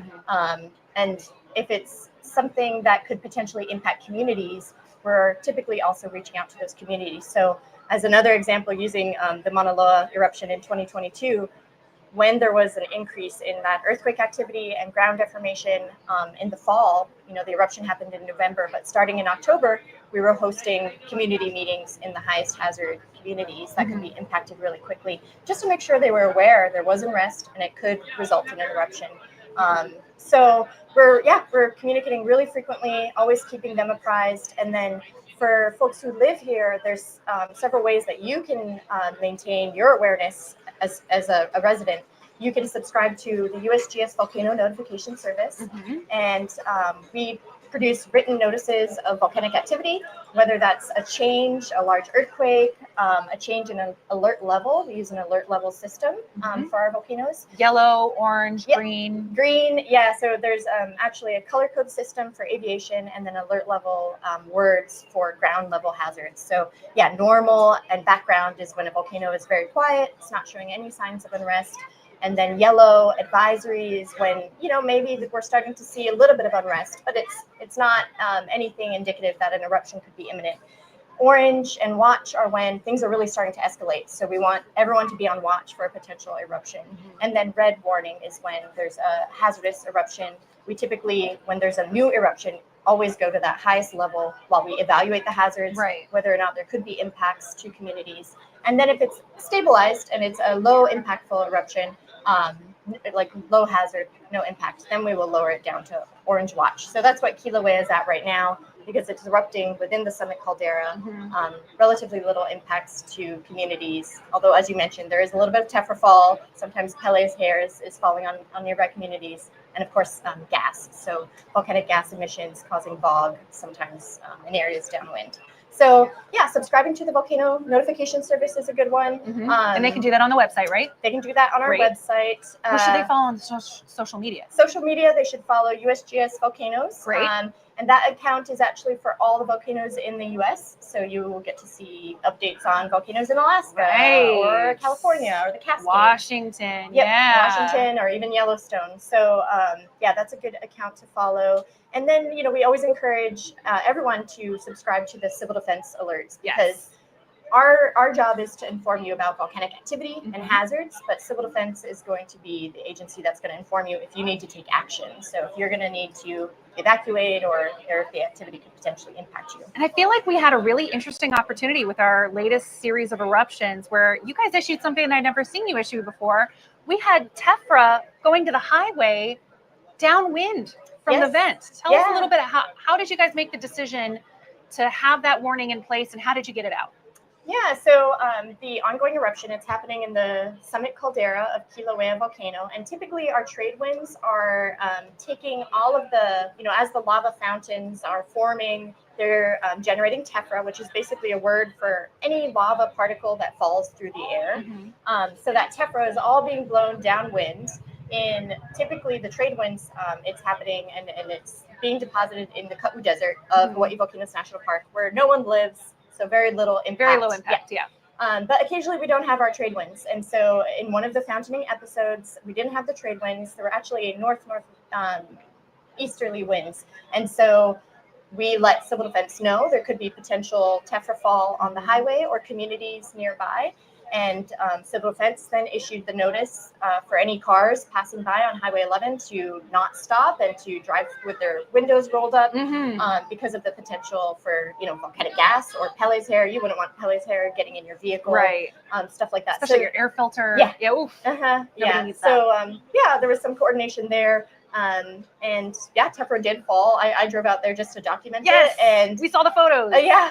So there was a pretty good layer on as the cars were driving by, it was kind of squished. Getting squished and then blowing off to the side on the shoulder. But on the shoulder, it was a pretty good layer of material that had been deposited, and pieces maybe up to like a quarter size. And so a lot of people who've never seen tephra before don't know that tephra is aerated like a Rice Krispie. Yes, it's very light. It looks like a stone, but then you pick it up, and a stone the size of a basketball only weighs as much of like a pack of gum. Like it's very aerated, and if you listen to it, it kind of crackles. Yeah. When it's as it's cooling, it can crackle. So and it gets carried by the wind, which is what caused all those issues. Wow. Yeah. So when lava first erupts, it has a lot of gas trapped in it, and that gas wants to get out, wants to expand, and that's what causes those bubbles. So it's basically like if you shook up a soda and opened up, and the soda was foaming. That's what the tephra is. It's that foamy material full of gas. So and it's really light. What a rare event too to have lava fountains going 1,000 feet in the air, to have tephra so aerated and so far flung that we actually saw, a brand new warning that we'd never seen before, which was so interesting. Yeah. And this eruption in general is pretty unique. There's only been, this is the fourth in the past 200 years of Kilauea's activity that has erupted in this kind of episodic lava fountaining way. Yeah. So Kilauea Iki in 1959, that had 17 lava fountaining episodes over about a month.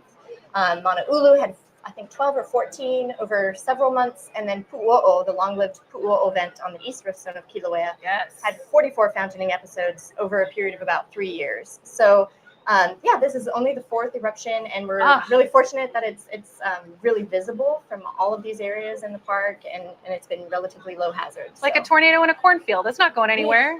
Yeah, love that. So, what kind of, so we talked about the tools that you guys use to keep people informed. How do you, this is a problem that we have in meteorology a lot. How do you make sure that the information that goes out doesn't cause people to panic? How do you make sure that when you say we've got an erupting volcano, that the people who are visiting here and the people who live here don't take that information and go a little crazy? Yeah, and that can be hard to control. But one of the approaches that we use is to kind of build a relationship with the communities here long term. So every week we're producing a Volcano Watch article, which is about ongoing activity or hazards, just to keep everyone informed. And then we also annually we do a volcano awareness month where we go out into the communities and we give talks about the hazards in those specific communities that could impact them.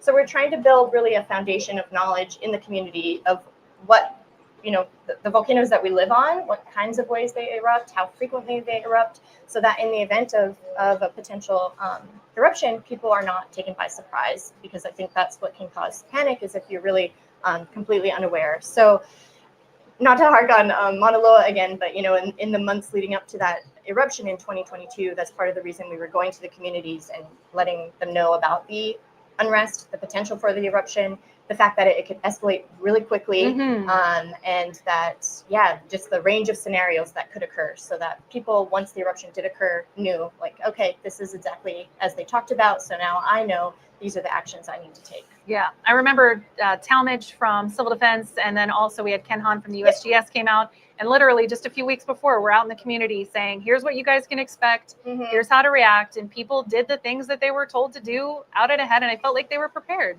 Yeah, so that communication is really key and ongoing. It's not something that you can just pick up in times of crisis, like you need to always be doing it. It's constant learning, and you've got folks like HVERI and Two Pineapples who are constantly streaming and doing updates and having live events that help inform the public. Yes, So one of the big things that we see that can actually be a problem is misinformation. Do you guys see a lot of misinformation when it comes to Kilauea Volcano or Mauna Loa? Yeah, we can. And one of the big lessons that we learned during the Mauna Loa eruption was that we can be communicating more frequently. Because our approach was just to communicate when there were big, significant changes in that eruption. Right. But in the absence of us giving official information in those long periods of time, there was misinformation being spread. Right. So that's something I think that will always be an ongoing battle. But we're learning ways that we can kind of mitigate it, and we're always open to feedback. So, if folks have suggestions for how we could be communicating better, we are, You want to hear it? Yeah, we want to hear it. Love that. Yeah. So we've got a lot of folks who've been here their entire lives. We've got a lot of folks who've maybe moved here within the last 5 to 10 years. And then we have a whole stream of folks that have just recently moved here. What would you say to those folks, or maybe even watching on the live stream, that have never even been to Hawaii before? What kind of things would you tell them about what it's like living on an active volcano? Is it as scary as it seems, or is it just kind of like living in Oklahoma during tornado season where you just got to keep an eye on things? Yeah, I think I would say that everywhere you live, there are going to be hazards, or live or visit, there are going to be hazards, and it's good to be informed of what those hazards are, and also know the official sources of information, so that if there is an event and you want to know more, or if you need to take action, you're going to those official sources of information and not getting, ad hoc information that may not be true. But yeah, in general, living here in Hawaii, and I grew up here, I think it's also a really special place to be, and have a lot of respect for the landscape and the changes that can occur here. And I think that's a really good point too, is just to have respect for where you live and the ways that the landscape can impact you. So when we talk about safety, one of the most frequent things that comes up is something called a lava zone. So either for those who buy houses here or are renting, the lava zone is very important to know about how much insurance is. Lava zone is really important to know about how much danger you could be in if there's eruption. Explain how lava zones work and what people should know about lava zones if they're new here. Yeah. The lava flow hazard zone map was created in 1992 by the USGS as a way to communicate the relative lava flow hazard on the island of Hawaii. Because, and this is actually an example of misinformation in 2018, was that, folks on the mainland thought the whole island was erupting and the whole island was being evacuated. And it was really, a portion of Kilauea volcano that was being impacted. So the lava flow hazard zone map is a way to show in the geologic history of the island which areas have been covered by lava flows and their frequency. So it separates the island into zones, and it's a way that you could look at your property where you live or where you work and see, okay, it's zone 1, so that means that it has been covered with lava relatively frequently in the past 200 years. And the intent is that people can use that map to then understand that those hazards could impact you in the future, the frequency at which they could impact you in the future. So the map divides the island into 9 lava flow zones, with one being the highest hazard. So those are areas that have been covered frequently with lava flows in the past recently, 200 years. And recently. And 9 being the least hazardous. So areas like Kohala. Lava flow hazard zones 1 and 2 are areas that are on the rift zones or the summits of Mauna Loa and Kilauea, so our 2 most active volcanoes. Wow. And then lava flow hazard zone 2 is the areas immediately downslope, because as we all know, lava flows downslope. So if an eruption begins in lava flow hazard zone 1, it's going to flow downslope into zone 2 relatively quickly. Right. So it's a map that shows the hazard. People often confuse it with risk. It doesn't show risk. Yeah, risk is. It got commandeered by a lot of insurance companies and other things. Yes, and that's not what it's for. Use, at all. It's to show the relative hazard, and it's to show the long-term hazard. So a lot of folks thought that after, the map was made in 1992, that it should be updated after the 2018 eruption. But the map actually, it shows the long-term hazards. So the 2018 eruption fits into that long-term hazard assessment. Because geologically, that's 30 years is just not a long time period. Blink of an eye for a volcano. So it's like climate versus weather, long-term versus short-term. Right. And so that is, when we were talking about tools, I should have mentioned that too, but that's an important tool that we like residents to be aware of what lava flow hazard zone they live in. And Civil Defense has a really cool website where you can go and plug in your address and it will tell you what lava flow hazard zone. So what role does the community play in helping with eruptions when it comes to both when an eruption happens? Are you guys also listening to what the community says? Like during Leilani, that was a great example of sometimes ground truths were happening from folks who were seeing new fissures erupt. How do you guys interact with the public to help inform how choices are made and how warnings are created and knowing where the risk is? Yeah, the communities here, the public are one of our monitoring devices almost. You know, they're often letting us know when they're noticing things. So we have Ask HVO, which is an email address. We have USGS Volcanoes, which is our social media accounts, and we're always kind of listening in on what people are reporting. And as an example, in Mauna Loa, again, sorry, that was kind of a big event here, so it's our big example. Worth talking about. Yes, worth talking about. The eruptions in Mauna Loa always start in the summit caldera, and then about half of them can move into one of the rift zones. And we had, when the eruption started, it started within the summit caldera, and we had put out an official notice stating that. It hadn't yet moved to a rift zone, so we hadn't put out any other official statements, but residents were reporting being able to see lava flows from Kona, from South Kona, and they were really alarmed, thinking that the eruption had moved into the southwest rift zone, and we hadn't noticed or hadn't reported it. So we were hearing that feedback and recognizing that, okay, there's a void in information delivery, so we need to put out another message. So we put out a message saying that at that time, the eruption was still in the summit caldera, hadn't moved to a rift zone. It later did move into the northeast rift zone, but yeah, so it's kind of a feedback loop, right? So we're hoping to give the public the information that they need, but we also want to hear from them when we're not doing that. So I'd say it's just hopefully an ongoing conversation, and that's really comes down to the connections and contacts that we have in our communities, and we just want to make sure that we always have an open door and want to hear from folks when they're seeing something that might be scary or alarming to them, and we want to answer those questions. And what a good reminder too about how location plays such an important role in your risk for imminent volcanic danger, because I live in Hilo, and if there was an eruption in Mauna Loa, it would take 6 to 10 months ish for the lava to reach me.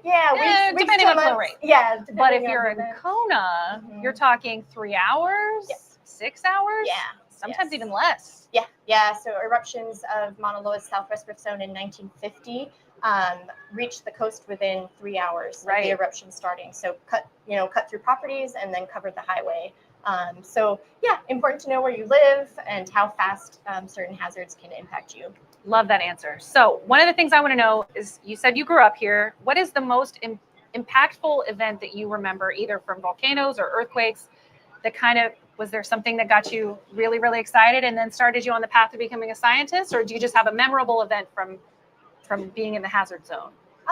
So I grew up in Volcano, and so right near Hawaii Volcanoes National Park, and was always going into the park and seeing these cool volcanic features. And it wasn't until college that I took a geology of the Hawaiian Islands course that really opened my eyes to how all these features formed and what a special place we live in. But in terms of memorable experience, it would definitely be 2018, because I was part of the team that was responding to that eruption. And growing up here, my parents are both from here too, and they talked about places that they knew of that had been covered by lava flows. So that they were, Queen's Bath that was covered by the Pu'u'o lava flows, or areas down in Kalapana. And, for me, something like that hadn't happened, but it really clicked in 2018 when there were these areas that I grew up visiting that were covered. And it's just really, it sticks with you when the landscape can change on such a large scale, and really makes you appreciate how powerful these events can be. So last question before I'm done asking questions, and then we'll go to the audience. What's one thing you want every resident of Hawaii Island to remember when it comes to volcanic and earthquake preparedness? What's the one thing you want really to stick with folks? Just that, it's on you to be aware of what could impact you.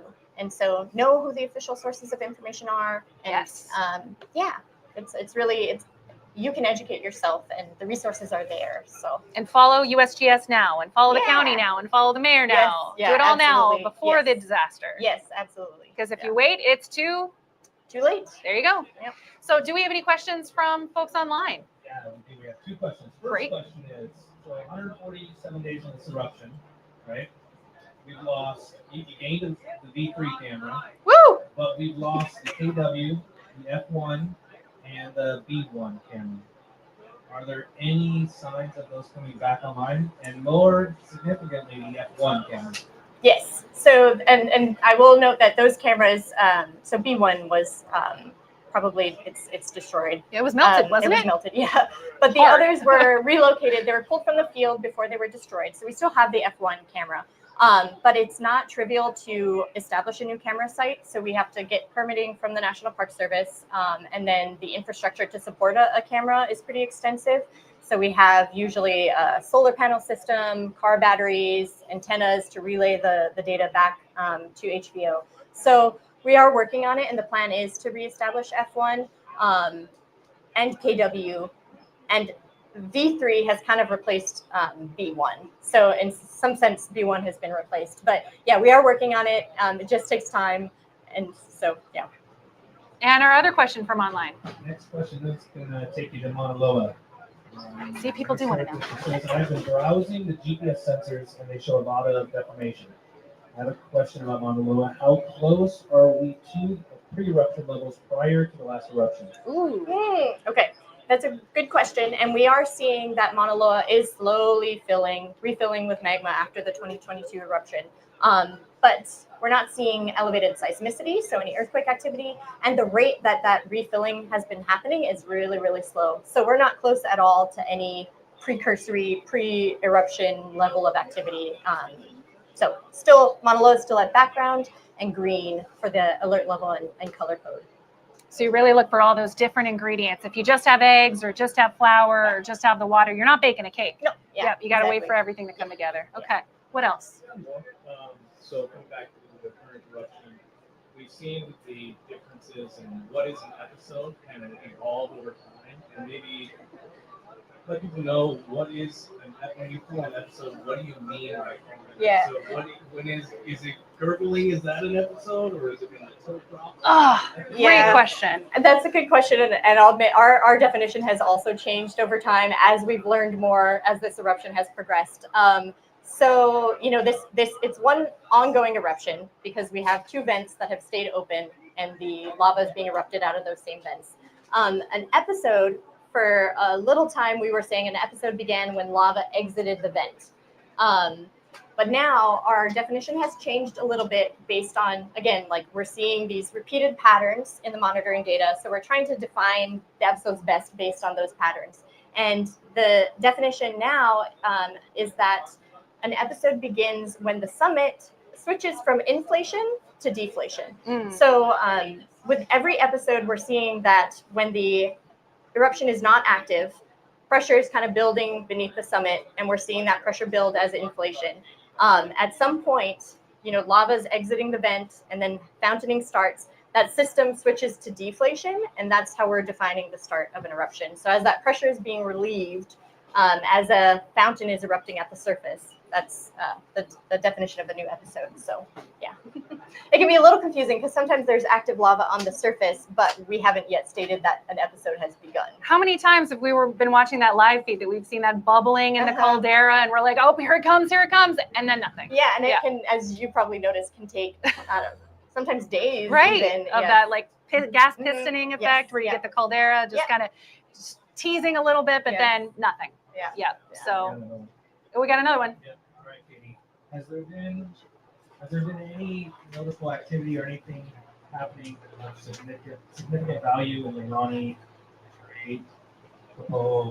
No. We're not seeing any signs of activity out here in the lower East Rift Zone. It's been really quiet, and that's partly because we have this summit eruption. So, the volcano is really summit focused right now. All the pressure is building at the summit, releasing at the summit when we have these episodes, and nothing is transitioning down into the Rift Zone.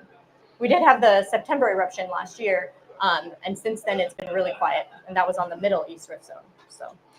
And I think it's a really important time to note, too, that earthquakes are really interesting in the fact that if you have the monitoring system that the USGS does, you're not going to have an earthquake happening anywhere on this island without multiple seismometers and seismographs indicating that there's an earthquake happening. So just because you don't have one of those systems very nearby you, it doesn't mean that that you guys aren't able to hear and see what's happening across the entire island. Yeah, and in fact, you need that network of instruments in order to locate an earthquake. Like one instrument won't give you that information. You need a whole network of them working together To triangulate, the position, the depth, and the magnitude of the earthquake. So, and again, we have over 100 of them across the island. So relatively good coverage. We sometimes get a lot of comments that people are saying, you know, folks over in Puna, there aren't as many seismographs over there, or seismograms over there. So people are concerned that there's not as much monitoring, but you guys can still tell if anything happens in those areas. And you do pick up, even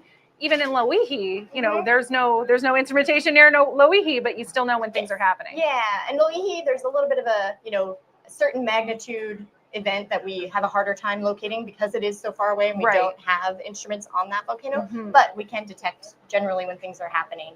And same thing for Lower Puna, and we do have several instruments in Lower Puna and are looking to put in more. So we're hoping to expand that network, and coverage will be even better in the future. Love hearing that. Yeah. Anybody from the audience having any additional questions? Ooh, we've got one over here. Yes, I watch the USGS a lot, like every day, and I'm not seeing the SO2 readings. Is there a reason for that? You're looking at the plots on our website, maybe? Okay, yeah. So we, the plots on the website are plotting a sulfur dioxide emission rate, which we have to manually go into the field and do traverses underneath the plume. So when the volcano is erupting, there's a plume of gas, and we have someone drive a vehicle underneath the plume.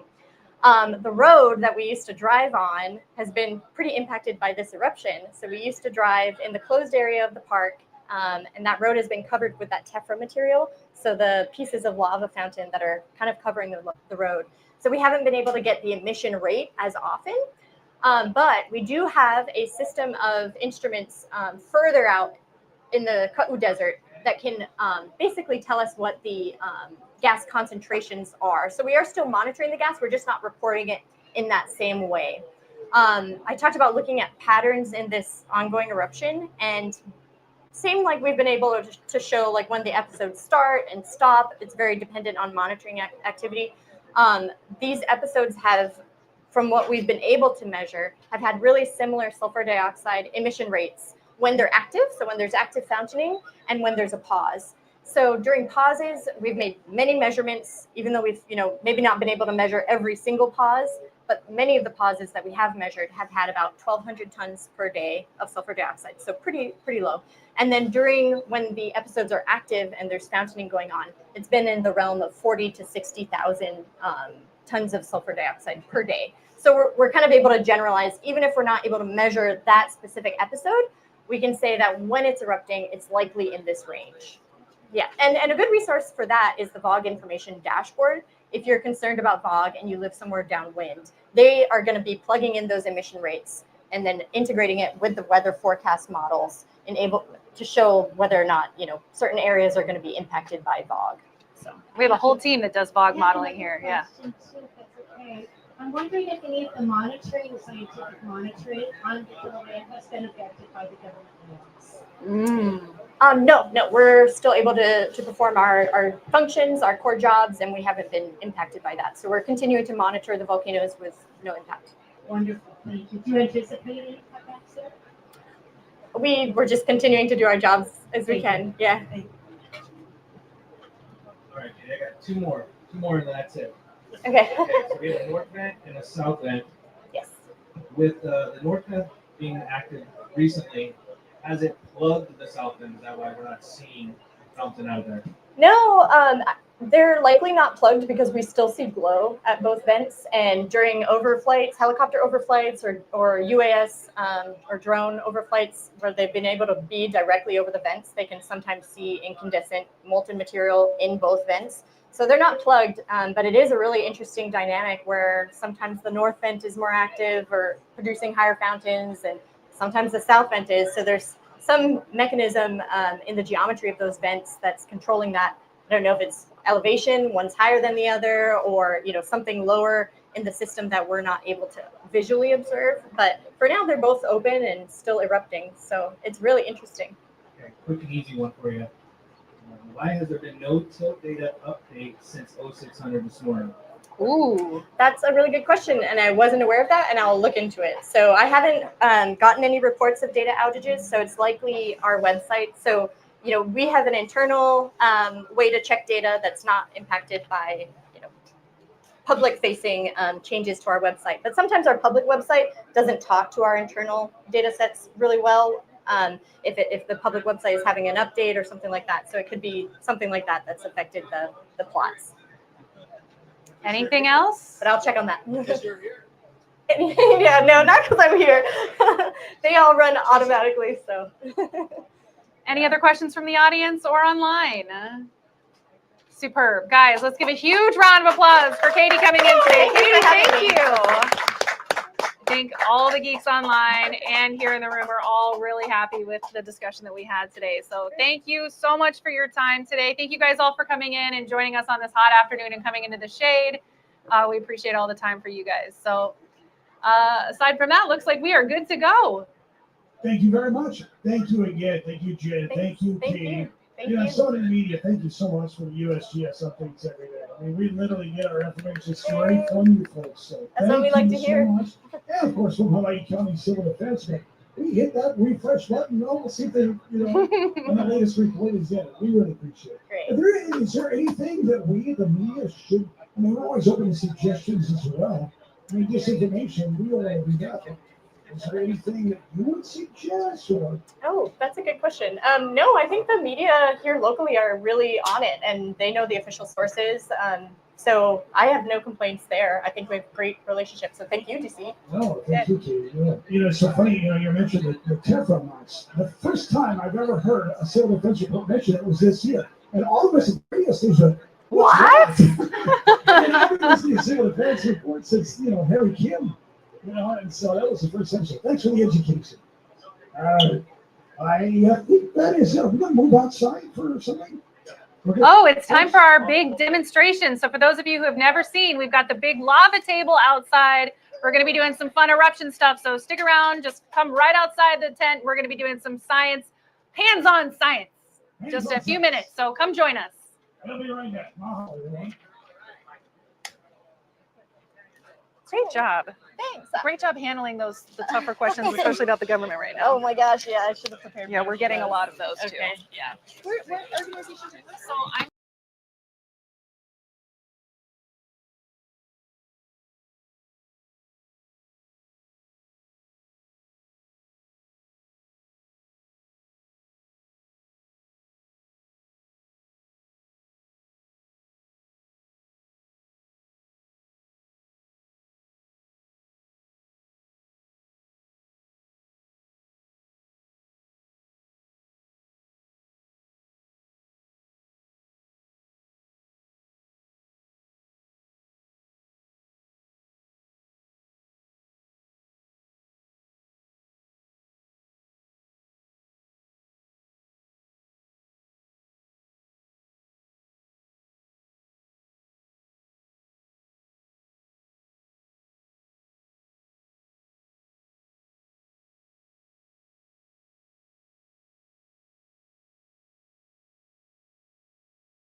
Oh, this is just like real world. Okay. Right now, Katie would be looking at her instrument, seeing what's going on. And we're getting some funny sounds from the volcano. Is it glorging? Was that a glurg? All right, no problem. Here we go. Get right there. It is. We've got the flow, and there it comes. Oh, people in those houses, I hope you've evacuated. Please, oh, for the love. Look at that. That reminds me of the. And there we go. There we go. Oh my goodness! I hope they have lava insurance. There we go. Down the road too. Yeah, you want to describe what we're seeing here? Yeah. So we have the flow from the center cone coming down. It ends up splitting into two different channels. One goes on the left side, one on the right of Makuʻu Ke Kahua, area that had been previously surrounded by lava. And then it ends up catching the roadway, as we were talking about. Once it gets on the roadway, it really likes to stay on the roadways. And this shows a perfect demonstration how it took it completely off the angle, and now we're on the other side of the board. That is really amazing. And you're right. It gets closer to the roads, and it's attracted to those roads. I think you put it a little more delicately earlier. All right, we're gonna try the other one now. All right, we got one more back here. In real world time, we can see how things flow on the lava flow. Okay. Making sure our tubes are cleared. All right, Dane, push. There we go. Here it comes up flows. Oh, there it is. Oh, the humanity. There it goes. There it goes. I like how it's going around those little islands because we certainly saw that. They Leilani eruption in 2018. That's all it is. That's all it is, really. It's just showing that basic demonstration for people and like how the lava really reacts. It doesn't go in just a straight line. It hits things, it deflects, it goes around them, it likes to make little islands out of lava. So all kinds of cool stuff. Very nice. Thank you, sir. Very big hand there. Again, thank you, Dean. I can't see your hand down, but mahalo, everybody, for being here to watch this, and everybody that's online watching as well. Mahalo, everybody, here at the Makuʻu Farmers Market. Thanks again, Dean. Hey, thanks for watching. Thank you, guys. Shot before you wrap up. Mahalo, everybody. Thank you so much. Well done, sir. I love it. Great illustration of how it works. And I'm sure a lot of our friends here in the Buddha area have first-hand experience, especially in 2018. But mahalo for that, sir. Thank you so much. I appreciate Mahalo, it. sir.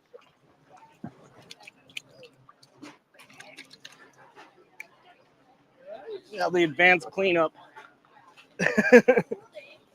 Yeah, you like it? Kind of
you.